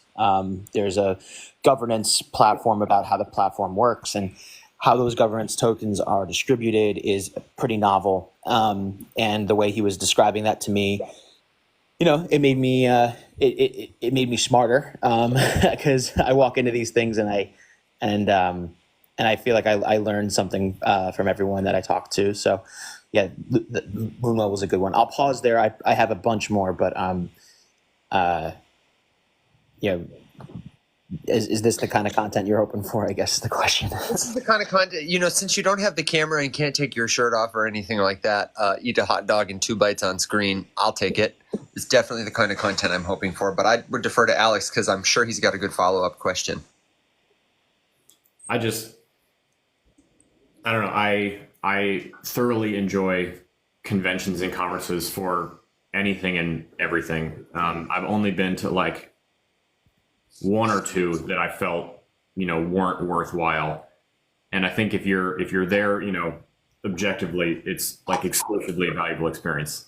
If you are like an investor and you're just curious, you're not building anything, you're literally just trying to kind of, put a finger on the pulse of the industry. It's a great way to like interact with these things and people in real life. You get a very different perspective about it. I had major FOMO about Basecamp because that would be a really cool one to go to. I'm already feeling FOMO about Breakpoint for Solana this fall. Alex, you were there in a way, so I don't know if you've discussed this yet or not. Yeah, but I'm sitting in the crowd watching the talks, and then all of a sudden, the next slide gets put on the screen, and it's Alex's post about him onboarding his mom to Coinbase Wallet. And I thought to myself immediately, Alex needs to see this. I whipped out my phone. I took a picture. There was really poor reception, so it took me a while to get it to you, but I saw somebody else did. Yeah. But I felt like you were sitting right next to me, bro. That was really cool to see. It was. Yeah, Alex, I'm bullish on you, man. Alex sent this after we saw the picture. I don't know why the hell my phone does this, but I can't get close to pictures. Let me see if I can blow it up for you. But there's our guy, Alex. Somebody giving a whole damn keynote. And in our group chat, Mac Lorden said, so they gave a whole presentation about your tweet? And I said, a whole conference, actually. that man on the left side of that screen there, his name is Max, and he's the vice president of consumer products at Coinbase. And so they have reports to Brian. So to have somebody like that kind of like recognize Alex's efforts in onboarding his mom and seeing like Coinbase Wallet successfully onboarding his mom, and I think it was probably a big moment for that man in particular. It was cool, dude. I was legitimately, it was cool because it worked really nicely and like I was happy and grateful and it's a good product. I was almost bummed because I literally told my mom, I was like, all right, here's what we're going to do. Like, I'm going to set you up. I'm not going to look at the screen. You can't ask me any questions. You're going to start from scratch, like just open Coinbase, because she was going to get the pop-up, the smart wallet pop-up. And I was like, just set it up. And then afterwards, we'll go through and review everything. And like, I'm going to make content out of this. And then I was like, okay, you good? And she's like, yep, I'm good. And I was like, all right, go for it. And then literally less than 10 seconds later, I was like, okay, actually, hold on. She's like, no, I'm done. And I was like, are you fucking kidding me? Yeah, that's awesome. That's really cool to see. I got no content, but my lack of content ended up getting on stage at Basecamp, which was really exciting. And then, Mike sent me the picture, which was awesome. Another one of my friends, Chinmay, sent it to me, which was really cool. Someone else mentioned it, and I was just like, all right. This is helping me in my, festering in my FOMO over here a little bit. Chinmay is somebody I wish I met. I've actually interacted with him on Workcast before. He wanted his base punk colored in yellow for On-Chain Summer, and I was trying to make an AI bot that would like do that for you automatically. A lot easier said than done, but then I just ended up doing it manually for him because I couldn't get it to work. But then I saw he was at Basecamp, but I don't know what he looked like. So I guess I didn't bump into his PFP on his lanyard. So he was somebody I wish I would have met, but hopefully one day. He's a cool guy. He was the first. So I posted a thing on Warpcast that was just like, hey, I want to build this frame for for Lovable Paws for the rescue. I have absolutely no idea what I'm doing, and I had never interacted with him before. And within like 5 minutes of that post going up, he DM'd me and was just like, "I'll build it." And so we've been working on that. Oh, that's awesome. I have a few notable other builders that I met. So just painting a picture. So there was an after party on the first night at a bar down the street, and I was there with I don't know if you're familiar with Apex 777. He's like he made on-chain dinos. He made wave forms, which is like NFTs that look like colorful waves based on your address. Insanely talented builder. He's from Europe, and he came out to Basecamp, and so I was sitting at a table with him. Yep, there he is. Super talented dude. So I was sitting at a table with him while he played Speed Tracer, which is a game where you trace a shape, and the fastest one to trace the shape wins, and you could mint your result in front of Sammy, who built Speed Tracer, and that shape of that day was for Base Token Store, so it was the shape of the Base Token Store logo. So it was just like a really funny situation to be sitting there with those guys, and I was also sitting next to the guy who made Base Nouns, and he was actually one of the first people to buy an ad on Base Token Store and like advertise the nouns like pre-workout powder or something. So it was just all so cool to see like us just like, having some drinks, having some fun, midnight, one in the morning in the middle of freaking nowhere at a cantina, just like playing Speed Tracer. That was like a really cool moment. But like moments like that are like I think like the moments that'll bring us together, and like so if we reach out to each other or whatever, there'll be something to collab on. But I don't think like the vibe is not like to form a cabal where it's like no one else is allowed in. I think the vibe is more like build something cool to attract more people so that they have something fun and awesome to do when they come on chain. I describe crypto conferences or any kind of meetup, the energy as it feels exclusive, but everyone's invited. Mm-hmm. Would you agree? Meaning, what I mean by that is like you can't believe you're there with all these people whose products you use or whose PFPs you've admired, who you've come to, and you feel like you're on the inside of a movement at the ground floor. Mm-hmm. And if anybody showed up and said, you guys are talking about crypto, my nephew told me to buy some, literally everyone at the table would be like, oh, let me show you how to use a smart wallet. Your nephew is, forget about that. You know what I mean? Like it wouldn't matter who they were. Yeah. People would probably be inviting is the vibe I generally get from events like that. Yeah.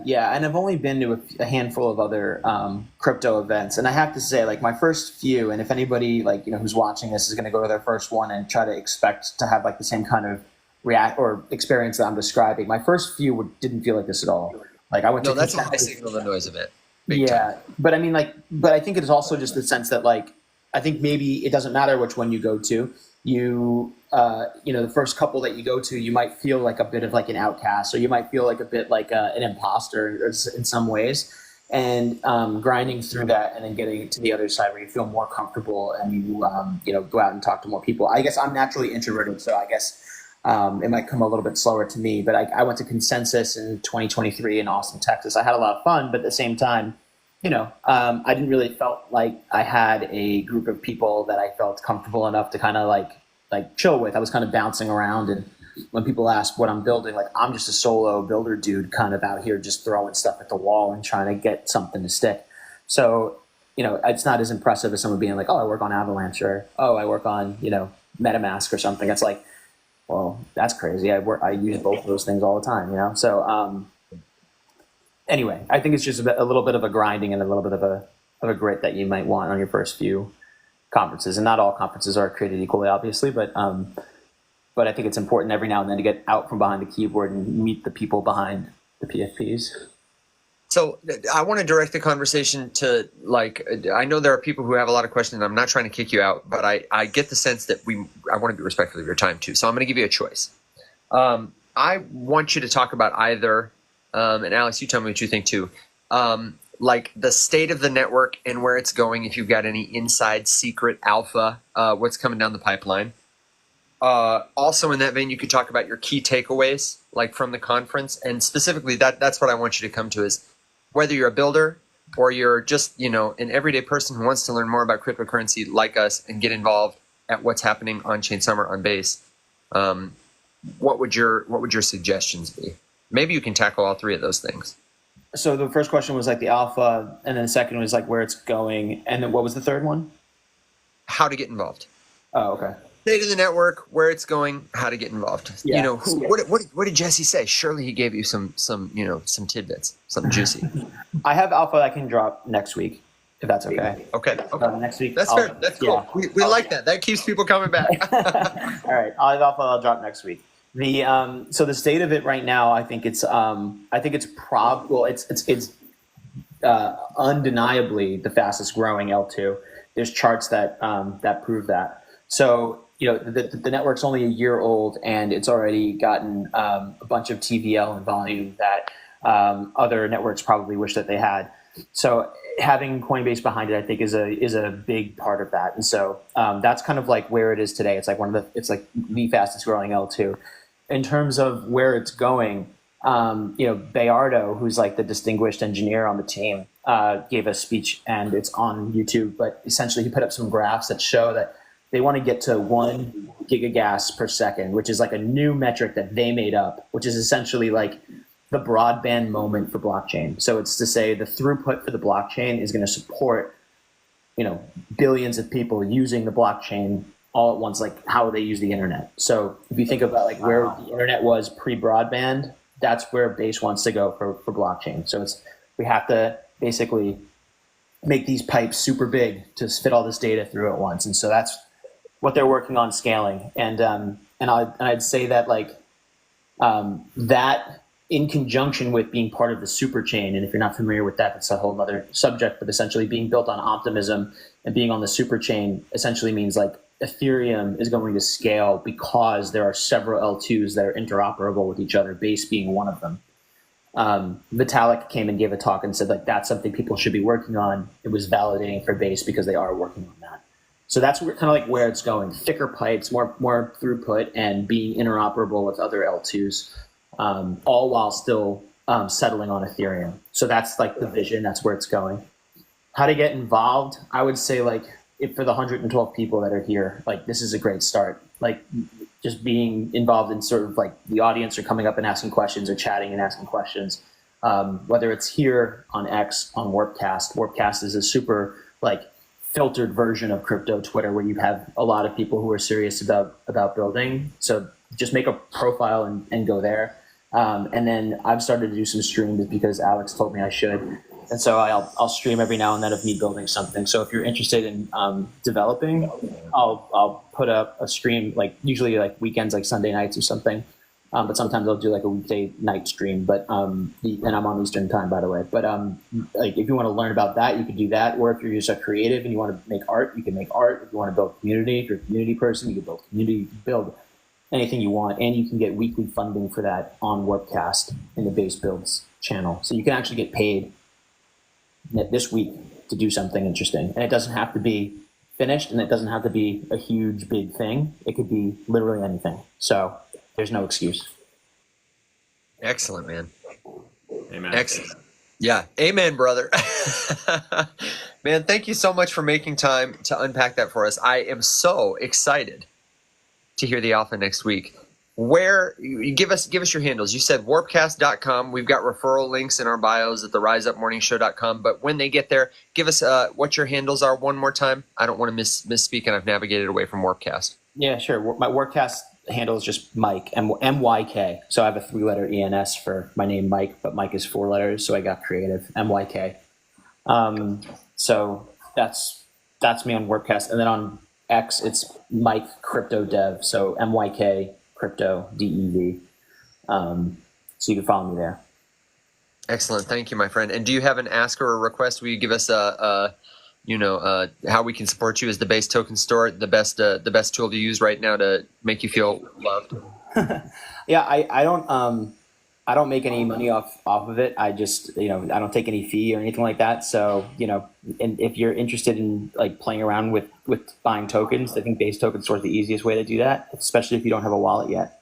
So basetokenstore.com, you can go there. If you are a little bit more advanced and you want to have some fun on chain, I recently made a project called Color Punks. You can mint a black and white CryptoPunk, and then you can color it in with your base colors, which is a different NFT project. So if you're a little bit more advanced and you're in the NFT game, like that's a fun one for you. Wait. About to go get a color punk.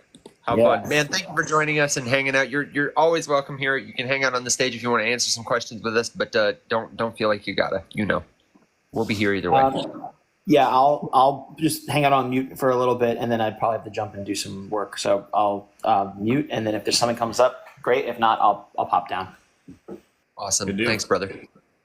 Alex, you've been busy. I see in the comments you're helping people out, directing them to the Discord. So I do want to take a quick second before I kick it over to you and see what's brewing, let people know that we have a Discord where the comments are not limited by characters like they are here. If you want to ask us a question and you want to keep the conversation going, that's the best place to do it. It's totally free to join. It's at theriseuppmorningshow.com. It's at the links in our bios. And you should be there because we would love to help you join a community where people are curious about learning this stuff. No such thing as a dumb question.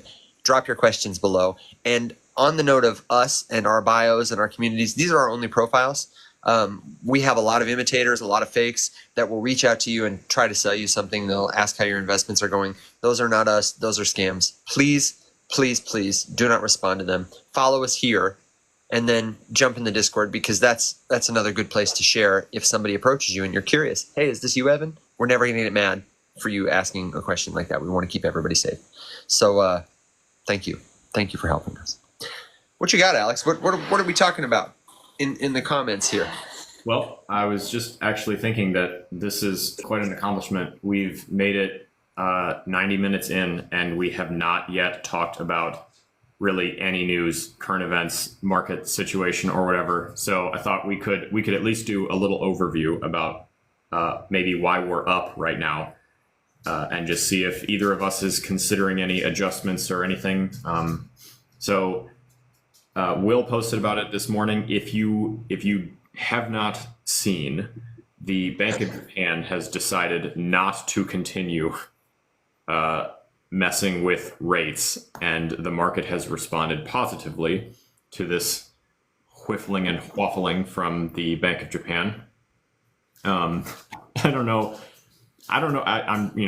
If I'm certainly not the person to like lend educated commentary to the moves of a central bank, but it does kind of make, a layperson like me wonder why you have to have known that like it was going to be, yes, whiffling, real word.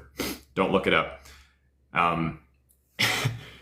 You have to have known that like that was not going to be received by the market well, right? Like they would have to have known that loan. I just made it up. It's not a real word.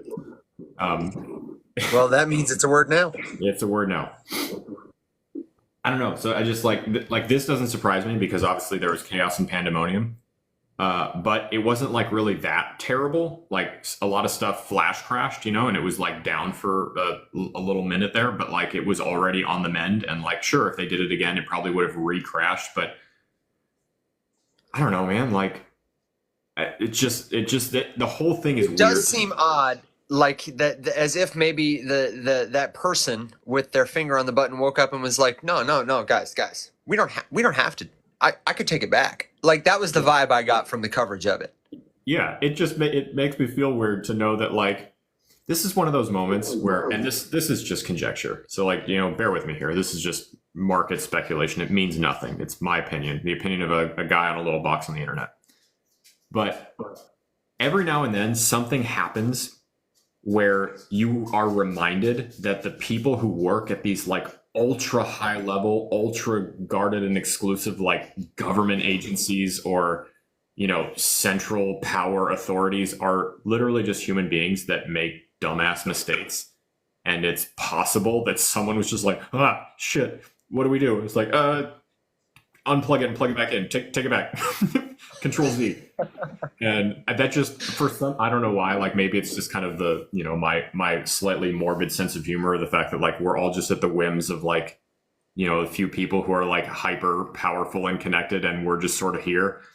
It just makes me chuckle a little bit to be reminded that like they are very capable of being morons, because we like to put people like that on a pedestal. Like that was definitely, it's kind of like one of those like awakening moments as an adult, right? That like, oh, when I was little, adults are exclusively right about everything, and then you start to realize like, no, they're mostly just making shit up as they go, and half the stuff is wrong.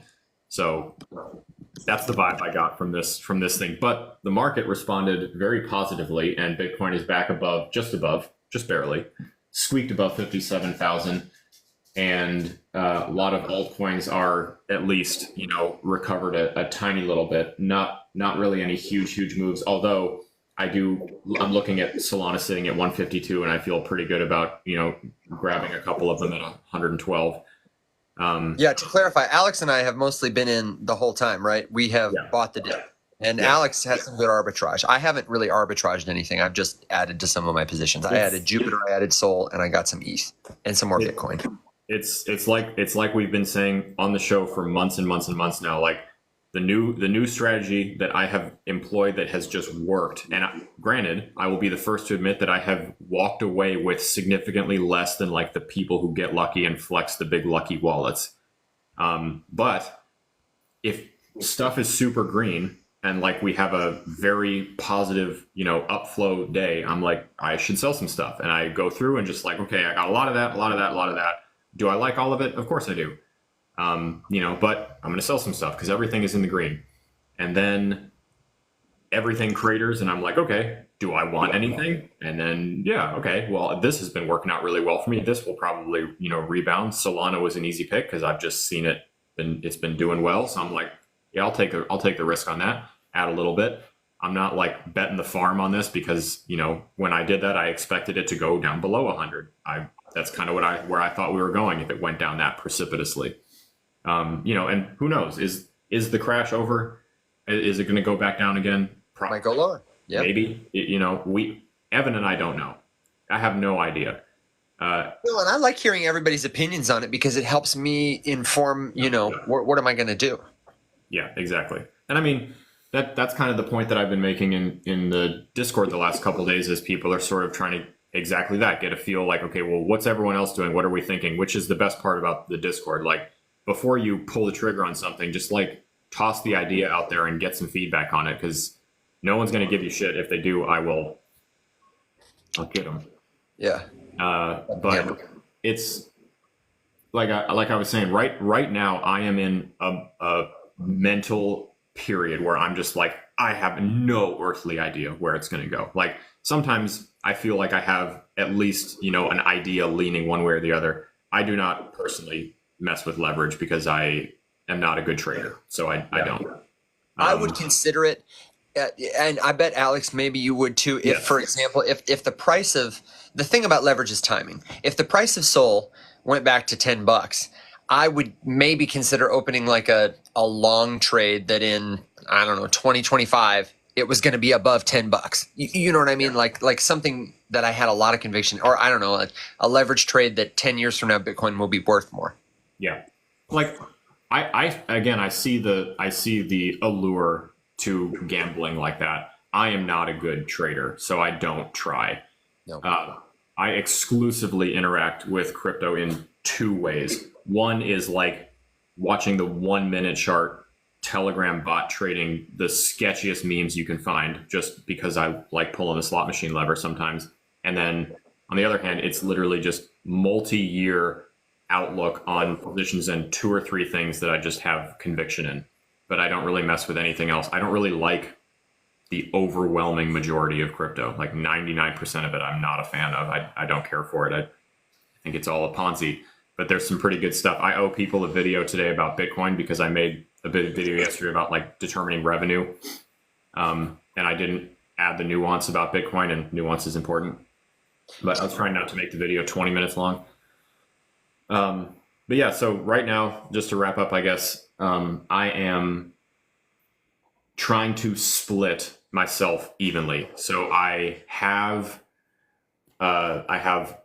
probably 30 to 35% of my total portfolio sitting in stable coins, and I have the rest sitting in Bitcoin, Ethereum, and Solana, and a tiny amount of Ronin. And that's it. And actually, I was going to look at, because I didn't even look at how the price was affected on Ronin with their bridge pause yesterday. Oh, I didn't see. Yeah, there was a potential problem with something on the token bridge, and so they paused it. And I didn't even look to see what the reaction was. Oh, okay. Apparently, really nothing. It's up along with everything else. Along with everything else, yeah. Pretty much everything else is up from where it was because everything was down bad. Yeah. Real quick about numbers and perspective too.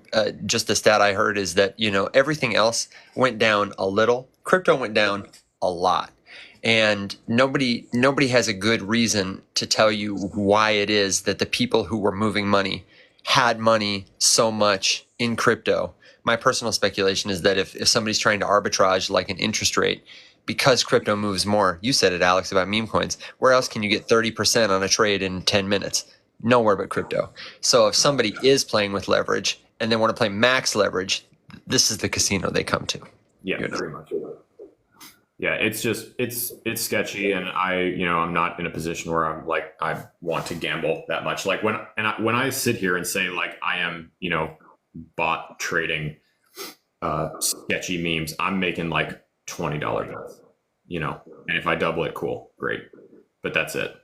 The entire wallet was stocked with one soul, and excitingly, after yesterday, it's up to 1.6, which was kind of cool, but. That I wasn't even trying. I was just experiment, which is probably why it was successful because I wasn't trying. Yeah. Can I segue you to a related topic after I make a quick pitch for a request? So I see the Chog's comment about that would be a class I would take is leverage trading. And I have done a bad job talking about this or maintaining it because I've been traveling. But one of the things that we're really working on doing in the Discord, in our community, is live classes. So this is like a live class, but because we're talking about all the news and we're answering a lot of questions for a lot of people, it's really hard to sit down and focus. Plus, we can't share our screens. One of the things we do in the Discord community is we have classes. You can come to a hour and a half, 2-hour seminar with Q&A on a dedicated topic. We did one on how to start or revise your crypto portfolio. We did one on how to stay safe, avoid the most common scams in crypto. And we've had feedback about you should do one on the meme coin casino, do a drive-through of all the different tools and show people how to get started. And that suggestion that you just gave the Chog was for leverage trading. If you have a topic of interest that you would like to sit down with us and do a focused seminar on, then please let us know. Really the best place is Discord, but drop it in a comment below if there's a topic, setting up a cold wallet, whatever it is. Web3 101, we want to hear from you because that's kind of our goal is this is the top of the funnel where we catch people and show them who we are and introduce them to our friends in the chat. But the Discord is the next level of now we're asking questions and learning together. Classes are a concentrated dose of that. And it's all designed to help you just kind of accelerate your learning journey, depending on how deep or far you want to go. We're just, people who've been here sharing what we know, maybe a little longer, but we don't have a monopoly on the truth. And we want to build the kind of community hub where everybody's journey is accelerated because you're learning in community. That's the best way to do it. So stay tuned for that. We will have more classes coming back soon. My hope is to have at least one a week. And I'd also love feedback on what time you'd like those classes. We have a global community. It's very hard. We have live classes, and then we have recordings, which are still valuable, but maybe, more convenient, slightly less valuable because you can't ask a real-time question. So we want feedback on all that.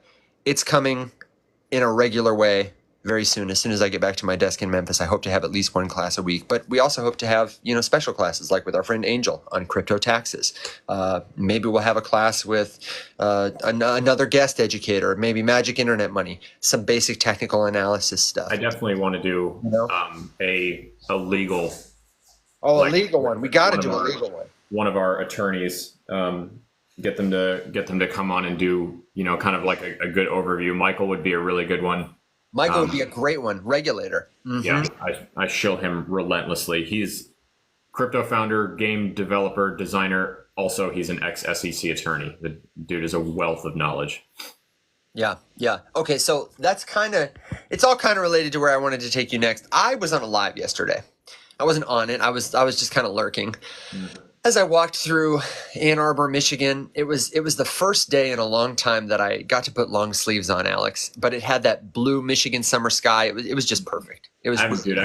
I haven't been to Ann Arbor in years, and I do miss it. Actually, if I sit and think about it, like minus all of the trees that make Savannah, Ann Arbor and Savannah have kind of a similar feel, like a little bit bigger city version of Savannah. But anyway, continue. Sorry. No. Listen, we could wax poetic about Ann Arbor for sure. I was on a live while I was walking through Ann Arbor, where Lucas, our friend, the blockchain boy, was just talking, and something he said really got my goat up. He said, "Crypto is," and I don't want to put words in his mouth. I'm not going to quote him exactly. But what I did get that I think is an exact quote: not everyone can make money here. He framed it as a speculative only thing, and you're going to buy some things that go down. You're going to buy some things that go up if you're smart. I'm going to give you my opinion on these speculative assets and tell you what I think it's going to do. And I just thought that was such an unhelpful take because, and I remember a time when I really would have thirsted to be in a conversation with somebody like that. But I just wanted to share with folks like how my own personal journey has evolved and how that landed on me. I have come to believe through experience, through attending events, through building stuff with folks like Alex, that anybody can make money here, but not the way you think. If you are going to a casino, you are gambling. If you're speculating, there's a good chance you will lose money. And I would go so far as to say, Alex, you're talking about trading and how you're not a good trader. Statistically speaking, most people are not good traders. Most people who are trading, timing trades, most people lose money. They just do. That is a fact. But everybody who is learning has an opportunity, especially in a new industry where folks like Mike are going to base camp with people who are literally building the future of the internet. There is no reason that anybody going there can't make money by expanding their network, getting closer to opportunities for jobs in a new industry, become an early mover or first adopter of a new technology that they can then share that knowledge with other people. You don't have to buy a crypto token. Most people who buy crypto tokens will lose money because they are gambling. But anybody can make money here the way anybody can make money by learning a trade. If you think about it that way, you are going to succeed whether or not you ever invest. So I wanted to share that because I thought it was one of the, I don't have a beef with Lucas. I would gladly share, I would gladly hang out in Greece with him and share a meal. But I just thought for somebody with 350 people on a live stream and hundreds of thousands of followers, that was one of the most unhelpful things he could have said. And I wanted you personally to know that it is not true. You do not have to lose any money here. And I would go so far as to say you shouldn't. What do you think? I see you having an aneurysm. Yes, so I'm having several. I started the story and immediately your face got red and he went. Because I watched a lot of the live as well. Yeah, my aneurysm is having an aneurysm right now. Okay, take a breath. And let me focus you with this. As you give your feedback, let's aim it in the direction of examples, more actionable examples after we rant of how people can do what I said. If you are a content creator that makes content about crypto, or if you are a viewer who intakes content about crypto, I think now this applies to every single human being watching this right now. I say this to children.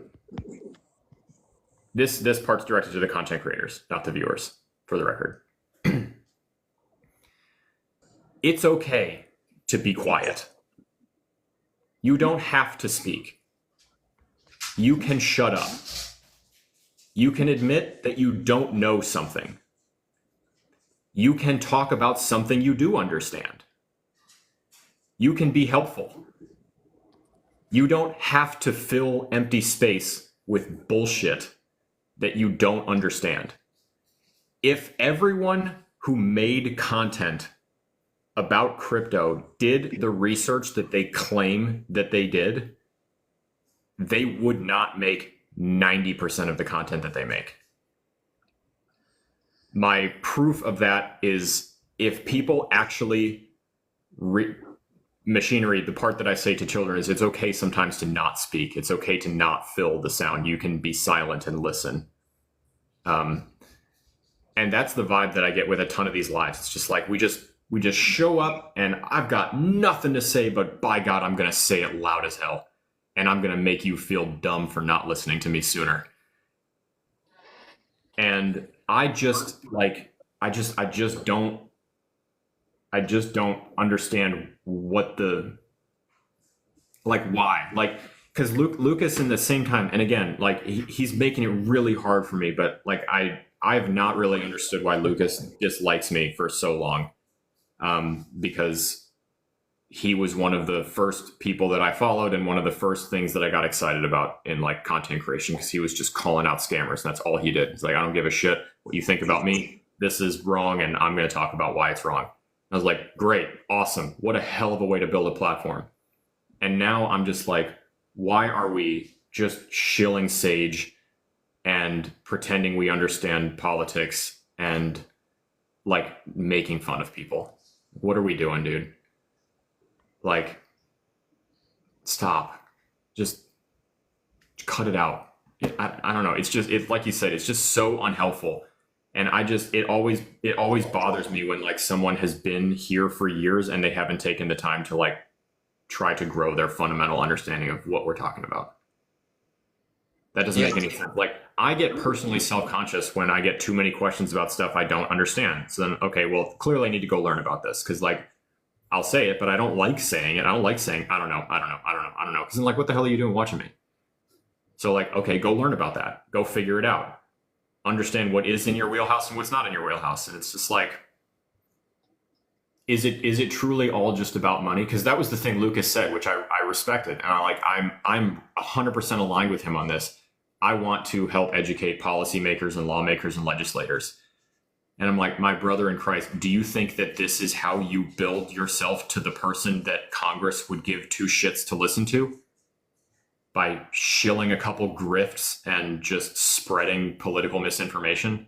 That's what you think the road to Washington looks like to help educate the lawmakers? Like, you're so far off base, it's ridiculous. I don't know. I should just reach out or something. I just don't think he gives a shit to hear from me, but whatever. Well, don't be so down on yourself. I'm sure he would be glad. I am not down on myself at all. I'm just like, is this worth my time and energy? Because like, it's something I would try hard at. And I don't think that people who I would try hard at it for that actually give a shit about it. Yep, so like, it's just a waste of my energy. I would rather just like do something else, because I'm not going to, you know how much time we've wasted? No. You got to do it publicly. You got to do it publicly. It is worth your energy when you do it publicly, because you're not just talking to him, to them. You're talking to everyone who's watching. Well, yeah, sure, in that sense, but I just mean valuable. We've wasted so much time, like just reaching out to and trying to like craft, you know, a good way to like learn the legal side of these tokens that you are dead set on launching. And I've always been met the same way. Hey, cool, thanks, I'll reach out. Never happens. And then, you know, next day we have a video breaking the law posted, and I'm just like, dude, what am I doing here? You know what? Go ahead. You want to sink your own ship, scuttle yourself. I don't give a shit. Go for it. Go forth and prosper. You create touchstones, though. You create touchstones with your story. That is the road to Congress, is when everybody else says Alex has been in your DMs. And when everybody else says Alex got mad on a live and passionate about this. And when the people who watch you, who have familiarity with your story and your brand over time. There is nothing either good or bad, yet thinking makes it so. And if you can take the opportunity to do it, if you have the energy to do it, I think framing it as a good thing that way might give you more energy to do it, because I do think it's important, and I think it builds your brand in a helpful direction that a congressperson should take note of. And besides, everyone in the chat loves it when you get passionate. No, it's great. It had been a minute since I ranted about something, but that really just bothered me. It just bothered me excessively because, I mean, I know why we're doing. We're just doing it for views. We're just doing it for clicks. And okay, so but let's talk about how Resonance asked, can we talk more about how people can make money here, how everyone can make money here? And I know you'll have some good examples, and that can be a productive way to orient the conversation, since everyone wants to know, how do I make money in crypto without buying anything, speculative? I've got two. The first one I would say is use platforms and communities where there is a high signal ratio, meaning there is good information that is verifiably helpful. Go to a place like Warpcast. Come to a place like the Rise Up Morning Show. Go to a place like Warpcast, which, if you're unfamiliar, decentralized social network where mostly Web3 people, crypto native people who are actively building are working and talking about it. Where instead of having 100,000 followers, they've got 100. And where if you reply to them I had a conversation with Balaji Srinivas the other day, because he doesn't have hardly any followers on Warpcast. If I tried to get his attention on Twitter, nothing happens. But I can talk to him there. I can talk to Jesse Pollock. I can get in the room with the people who have influence, which sets me up to try their products first. If it's a crypto product, they might be tracking usage. They might give me an airdrop later. I played Crypto the Game, which did cost me some money. I bought a ticket for the equivalent of like $250 to play. I got to... Cool. Not to derail you, but I think it's an important distinction to say that there is a big difference between spending money and losing money. Absolutely. Absolutely. Because what you did is make a conscious decision to purchase a thing that you did not necessarily expect to pay you back, because you wanted to experience something or learn something or do something. So, but I knew that it likely would return more than the monetary value I invested, and some of that might be monetary. Yeah, but I would hazard a guess, knowing you and knowing Crypto the Game, that if someone was like, hey, in order to play, you have to make a donation to this and you have to spend $100 to play this game, you'd probably play the game. I would play the game because I believe that I would get more than $100 out of it. Yeah, I just think that's a worthwhile distinction. Like, when we say that you can do this without losing money, we mean you don't have to over leverage and over invest yourself into a bunch of stuff you don't understand. But there's an opportunity to buy a product, take a class, take a service, do something like that, and spend some money to avoid losing money in the future if you decide, okay, I would like to try to invest in this kind of stuff. That's right. And even if I had not bought a ticket to play Crypto the Game, I could have participated in other ways that were free. It's like a free-to-play game. Everybody can get on and play and benefit from it. Some people can accelerate their experience in the game by buying things in a strategic way, and it doesn't have to be monetary. So now I have relationships with the Emmy-nominated founder. I have a closer relationship with everyone I played with, people like Machiste, Mike, people who have a lot of social capital. And I invested in my story that way. I also recouped monetarily. I received an airdrop of Optimism tokens. I received an airdrop of the, I forget what it is on Lens Protocol, their token. I made about $1,000 back just because I played this game. It cost me a lot of time. As you saw, I clicked a bad link and lost some degen. That's on me, monetary value. But that's one way. You can build your social capital, build your network, build your knowledge base, build a company by building proximity to other people who might inspire you, who are trafficking in ideas. It is an attention currency model.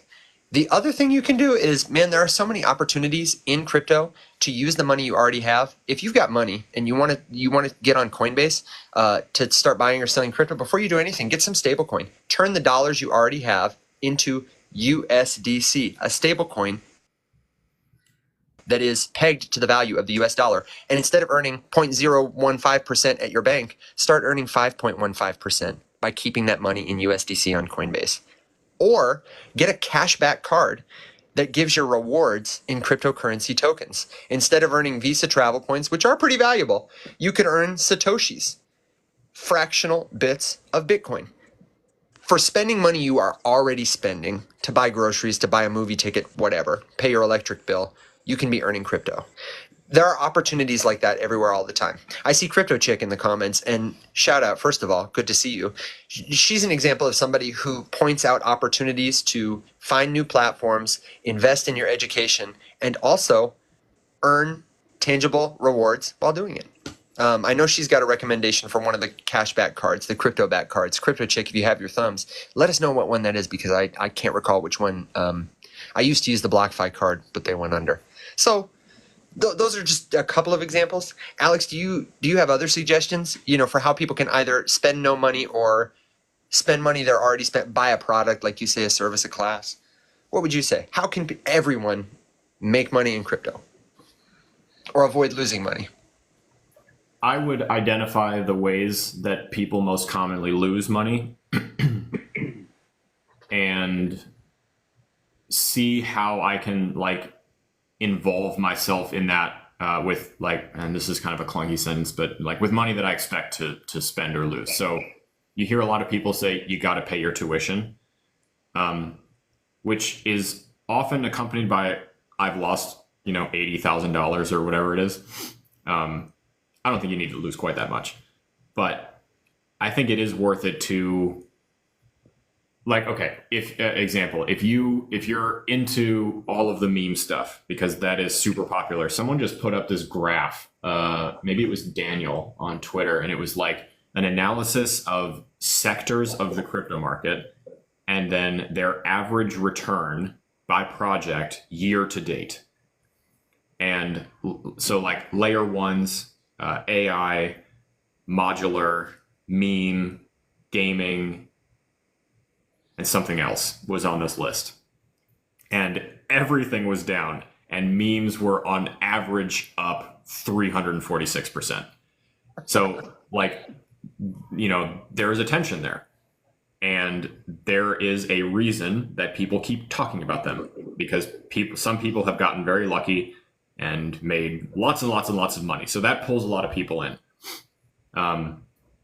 I would say that it's worth spending a few bucks to learn how those things work and actually buy and sell them on a DEX. Learning how to use a decentralized exchange with your hot wallet connected to it is not the easiest thing in the world if you are starting from absolute scratch and you're trying to okay, I keep hearing all these people say oh, I bought this and that and this token. I don't even know where to get that thing. And someone's oh yeah, it's on Uniswap. And you're well, what the hell does that even mean? Uniswap. How do I get, and then so you're okay, well, I can Google it. So you go to Uniswap .app or whatever the actual swap is. And it's connect wallet. And you're well, hold on a second. I didn't know that this was part of it. So you click connect, and there's all these names of wallets that there's MetaMask and Backpack and Phantom and whatever. And you're I don't know what, clearly I've missed something. So there's a huge amount of things that need to be done before you simply go buy this meme on Uniswap, for example. I think that is worth spending some time and money to figure out the process. And by that, I mean the process of opening a hot wallet, putting cryptocurrency in it, connecting it to a protocol, and using the protocol. It's easy to say those steps, but there's a lot of work entailed in doing that stuff if you've never done it before. Honestly, Evan, that would be a whole class right there. It's just start to finish. I have $50 in my hand, and at the end of this, we are going to spend $50 on a token using a decentralized exchange, and we're going to do every single step the whole way, in between, and break that whole thing down. That would be a good one. Yeah.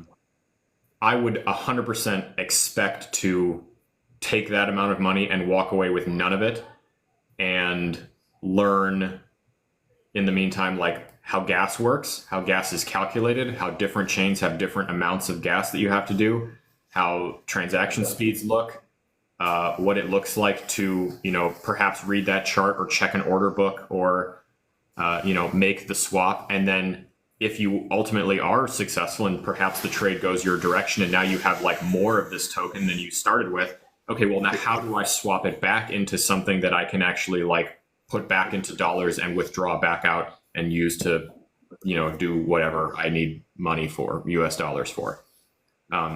It's a long route, from start to finish. And like, Evan and I are at the point where I'm like, yeah, here's where the token is, and Evan's got everything all set up and it's super easy and he knows how to on-ramp, off-ramp, whatever. But like that would probably be my biggest recommendation. Like that is worth spending a few bucks on to like go. And even if you screw it up, it's pretty hard to screw it up actually. There's just a lot of steps to keep track of.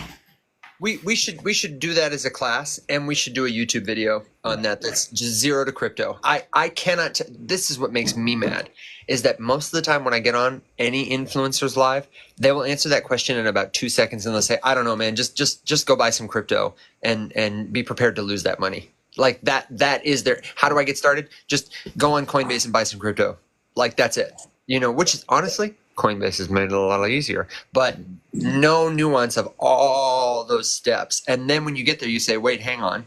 And then you got to go back and forth. You got to wait till they're online again. And you say, hey, man, I trust you. Got a wallet. What do I do now? Listen, it's, I don't know. Plus, everyone's talking about all these tokens, so you get caught up in the FOMO and you're like, oh, man, are you elevating your desk again? Oh, yeah. I love it when that happens because Alex is just going like, just very slowly. Yeah, it's so that would be a great class, and that would be a great recurring class too. Like every Friday we're doing this or whatever, Well, and I am currently being connected to the curators of Coinbase Learn. After all this time and all of these years, I now have a friend at Coinbase who is going to introduce me to whoever's running Coinbase Learn.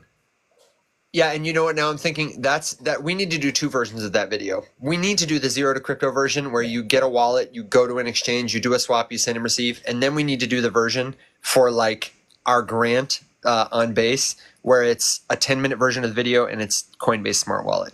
Well, and I fully intend on all of you get to attend a very short stand-up meeting with me and Evan right now.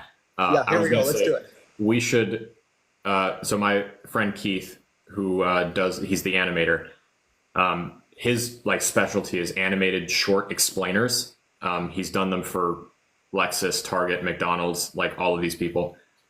We could that would be a worthwhile investment to like pay him to make a video like that with us narrating that, like walk someone through, like a list of steps like that or something, and then submit it to for a grant to Base. Yeah. That would be a good one. It would be good. All right, meeting adjourned. Meeting adjourned. That's the shortest meeting we've ever had. Alex, Will, and I were on a call yesterday after the show, just to sort of sync up and figure out what do we need to do, how can we grow the community, how can we help everybody, what do we marching orders. And what we thought, we always get on in good faith and we're like, okay, here's what I got, here's what you got. And I usually think I'm like, oh, it's a 15-minute meeting, so it'll be 30 minutes, and we were probably on for about an hour. Not that it was a bad thing. We just we get going, man. We have a lot of flow, and then we were talking about gossip at the end. So, if you think Alex and I are a lot of fun when we're on camera, you should wait until the Bravo show comes out and they're really behind the scenes with us. We get to chat, man.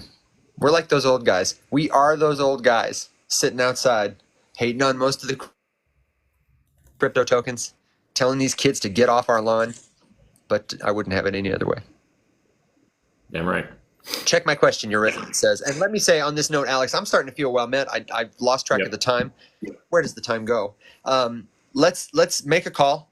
This is your opportunity. If you have a question that you haven't asked, I'm looking your resonance for your question. If you're talking about the money question, then you must have scrolled away because we answered that pretty thoroughly. I did ask you a follow-up question, resonance, that I was like, do you literally mean like from scratch, like create the entire thing? Because that's a more nuanced answer. The short answer is extremely difficult, nearly impossible. No, your resonance means this other question. How difficult is it to create a DeFi exchange with AI? And we can answer that question, but I do want to say, just by way of finishing my thought, if you have a question, drop it below. If you don't have enough characters below, you want to ask us or start a conversation with us, the best place to do it is the free Discord server. You can join the Discord for free. Get verified, join a community of others, and ask your questions without, I mean, there are character limits, but they're much bigger. That's the best place to do it. And then you're hanging out with other people. You're hanging out with us, even when the show is off. It's at the links in our bios and at the riseupmorningshow.com, which is also where you can find links to our YouTube, where all these streams go on the weekend to live forever. You can sign up for the free Rise Up Morning Show newsletter, which is a semi-regular email with the best links, tips, tricks from the show. This edition of the newsletter is going to have the referral link to Banana Gun. We might have Machiste's summary of Basecamp, other stuff like that you don't have to tune into the stream just to get the best bits.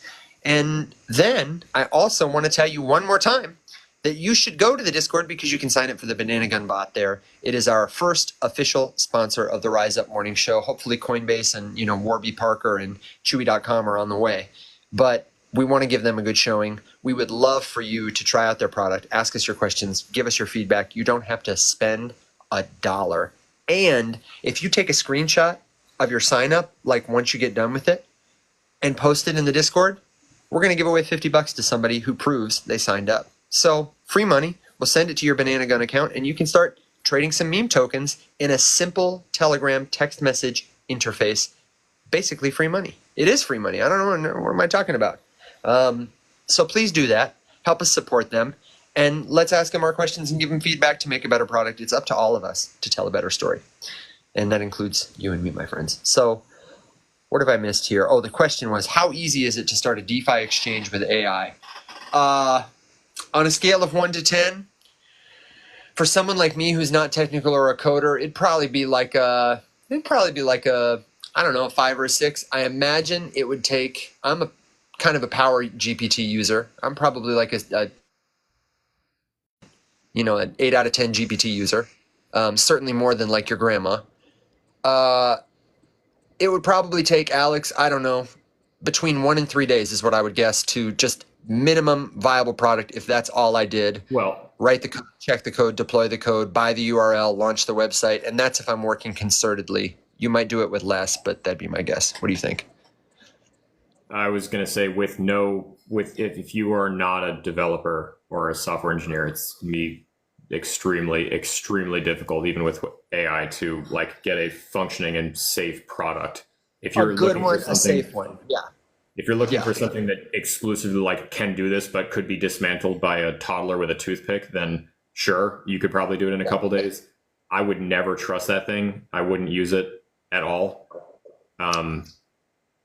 It would be nearly impossible, I think, unless you were an engineer. I would say the way to do it well, like I'm talking about baby steps. Baby steps, the absolute trashiest minimum viable product would be 1 to 3. But if you were going to do it like a good exchange, I would say don't do it without a technical co-founder, and don't do it without a couple $1,000 to invest, and don't do it without a couple months to dedicate to it. Here's the perfect timing. His ears must have been burning. Ethan, hello, good morning. I don't know what time it is for you, but it's probably not morning. Ethan, it's late. As a software engineer, I could not do it. I could absolutely not do it. I am not a developer. I'm not an engineer. I would never tell anyone to use the decks that I built using AI. Yeah, Ethan, the question is, like, if you were to start from scratch using a large language model AI like ChatGPT or Gemini or something like that, could you build, okay, it's technically morning there, perfect. Could you build a decentralized exchange from scratch? If so, how long would it take? How hard would it be? My thinking, my intuition says that as a non-engineer trying to use AI to build a product like that, it would be nearly impossible. I think you're underselling yourself. And to be fair, I have like the confidence and audacity of a white guy. You have the audacity, yes. But you can do most things. I would not enjoy it. It would be hard. The product would be crap. Yes. But could I do it if I had to? Absolutely. It would get hacked immediately. Everybody would lose their money. Evan would go to jail. It would be a whole scandal. The book wouldn't even be that good. I'd be like, man, this sucked. 0 out of 10. Don't recommend. Like, yeah, no. Ethan says, technically, No, you go ahead. You go ahead. I was going to say, technically, could it be done? Yes, technically, I could do it. I would don't use it. It would be the worst thing ever. Ethan is continuing his comment, but the first part is using just ChatGPT, Copilot, etc. Not happening. I've used them extensively as a tool, and it gets even basic things wrong all the time. Ethan, your thumbs are rushing against me. It'd be a half-baked and completely broken tool. Yeah, I believe it. Okay, that is exactly. Your resonance, are you planning on starting with that? Now, I think my amendment to that, which I'm sure Ethan would probably agree with, a talented developer using AI to help write code quicker, that they have the ability to like audit and check and read and do themselves, and capacity to understand easily and quickly and pick out the nuance and the things that it gets wrong, probably much more doable. Like using it as an assistant to make the tedious parts go faster. That I could totally see. I've had conversations with my dad about that kind of stuff, about using it to speed things up that are monotonous and lengthy when he's, coding stuff. But someone like me I don't think you could do it. I think to Evan's point, you could make a front end that looked like a Dex that would probably just rob you blind and break and be taken down. Yeah, like one of those houses that has like a nice veneer, and then you open the door and it's just like flat cardboard. That is not to say that you couldn't use AI tools like this effectively to learn how to learn to make one. Like, hey, I am not a developer. I am interested in building a product like this. Help me. And treat it that way. Don't give me all of the code to do it. Like, I think there's also a misconception that like building a product is just like writing a bunch of code in a document and then like sending it somewhere and having that turn into a usable product, when that's not really the case. So I think that you could use it very effectively to like learn, I have asked it for help, like just learning how to write like a basic Python script before. And that was easy, like breaking something down into a really bite-sized little piece and like getting a little piece of something and having it explain to me all along the way, like, okay, where can I go to like read about this and blah, blah, blah, blah. But yeah, interesting question. It's a great question. I tried to build a time tracker. It was my first experiment with using GPT as like a, coding copilot, and it had lots of bugs. It was an Excel spreadsheet and it had lots of bugs. And just let me say too, though, I love the ambition. I'm going to use my favorite analogy of the last 6 months, which is that crypto is like a horse racing track in the 1900s. Most people in our position who are investing in tokens and trading, they are like the people who are gambling on horses at a racetrack. There are some people there who write for the newspaper and they are also gambling, but they have, relationships with the owners or whatever. They're like your favorite crypto influencer or somebody who's like very engaged, does the betting professionally. Then there are the people who are building.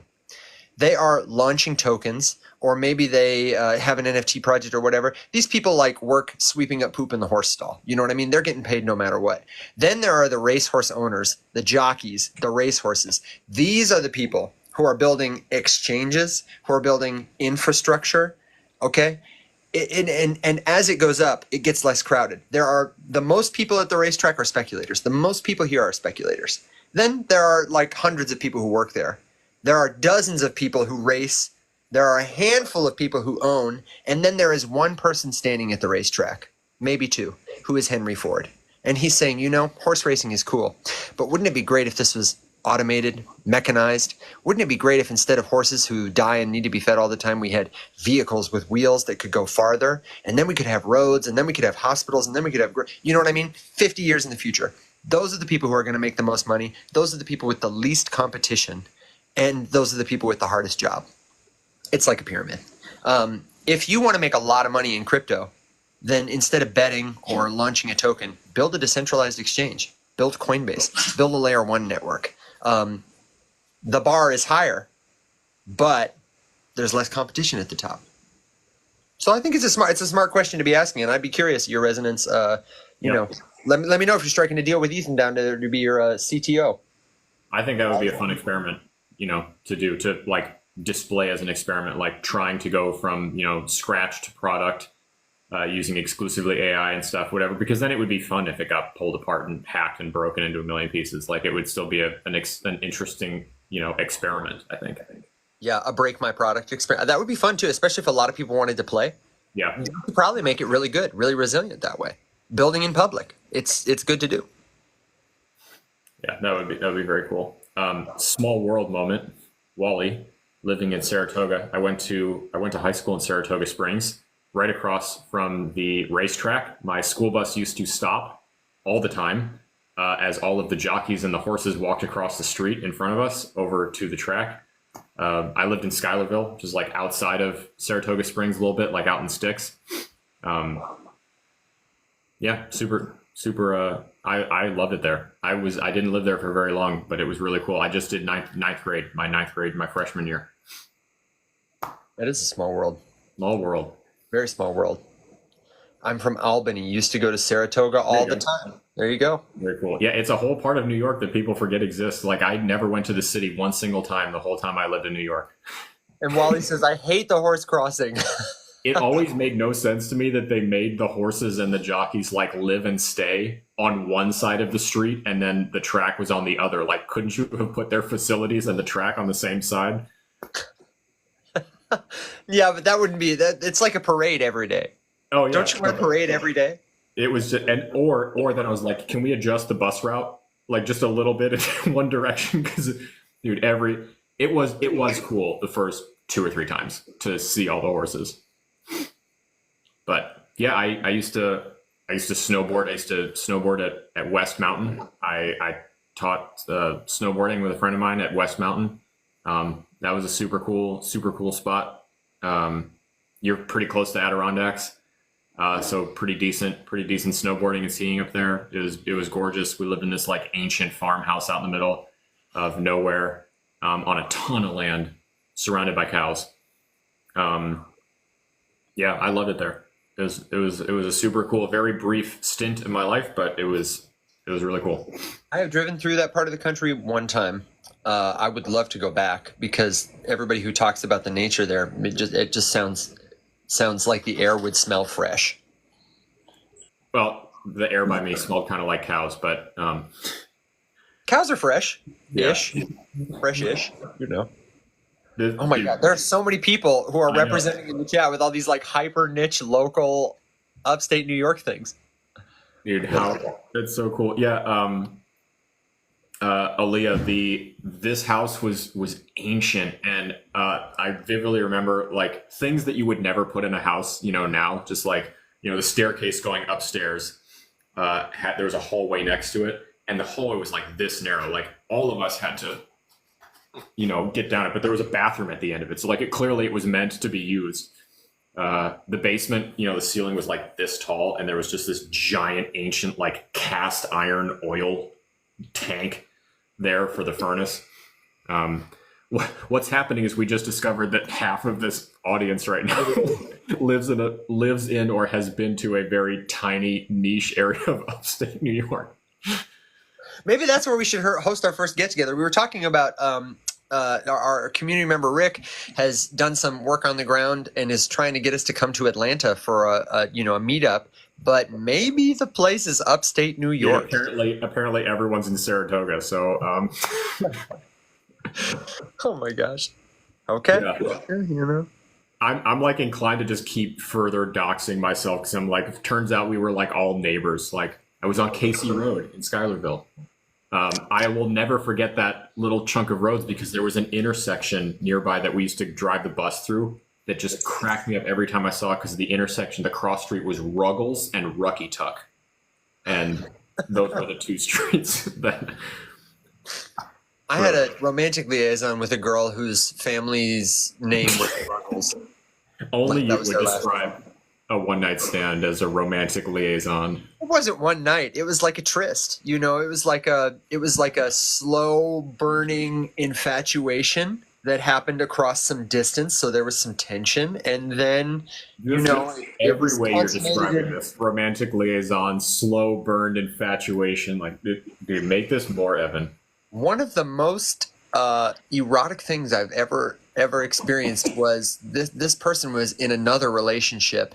and we were flirting, and we were not always together, but we were together, and it was public, and we were sitting next to each other in a very crowded room, and she had her legs crossed like, this, like women often do when they're wearing a skirt, and her leg, the top of her foot that was crossed beneath her leg, she was like stroking the back of my calf with it where no one could see under the chair, and like only we knew. All right, this is way too intimate for the morning show. It was, people think you got to be like, I don't know, in the heat of the moment for that, but it was. All right. Well, now that we've all awkwardly lived vicariously. Now that I found Kimberly and, I've got the love of my life, it's just a memory. I haven't thought about it in years, so it's very innocent. Thank you very much. I'm glad that we could vicariously live through that scandalous moment. I was just jealous because the whole chat was talking about Saratoga, and I couldn't relate, so I had to do something. React myself. All right, we are so far off base that it's not even funny. Are you feeling well met? Because I'm feeling well met. Is it? No, it's Wednesday. We still got another day of this. We'll be back same time, same place tomorrow. That's right. And in the meantime, you can catch us in the Discord, ask your questions there, meet some people from the comments here. It's all available at the links in our bios and at the riseupmorningshow.com. So, my friends, thank you for being the best part of what we do. We love coming here and hanging out with you every day. Alex, I'm glad to be here with you too, man. And until next time, my friends, be safe, be well, rise up.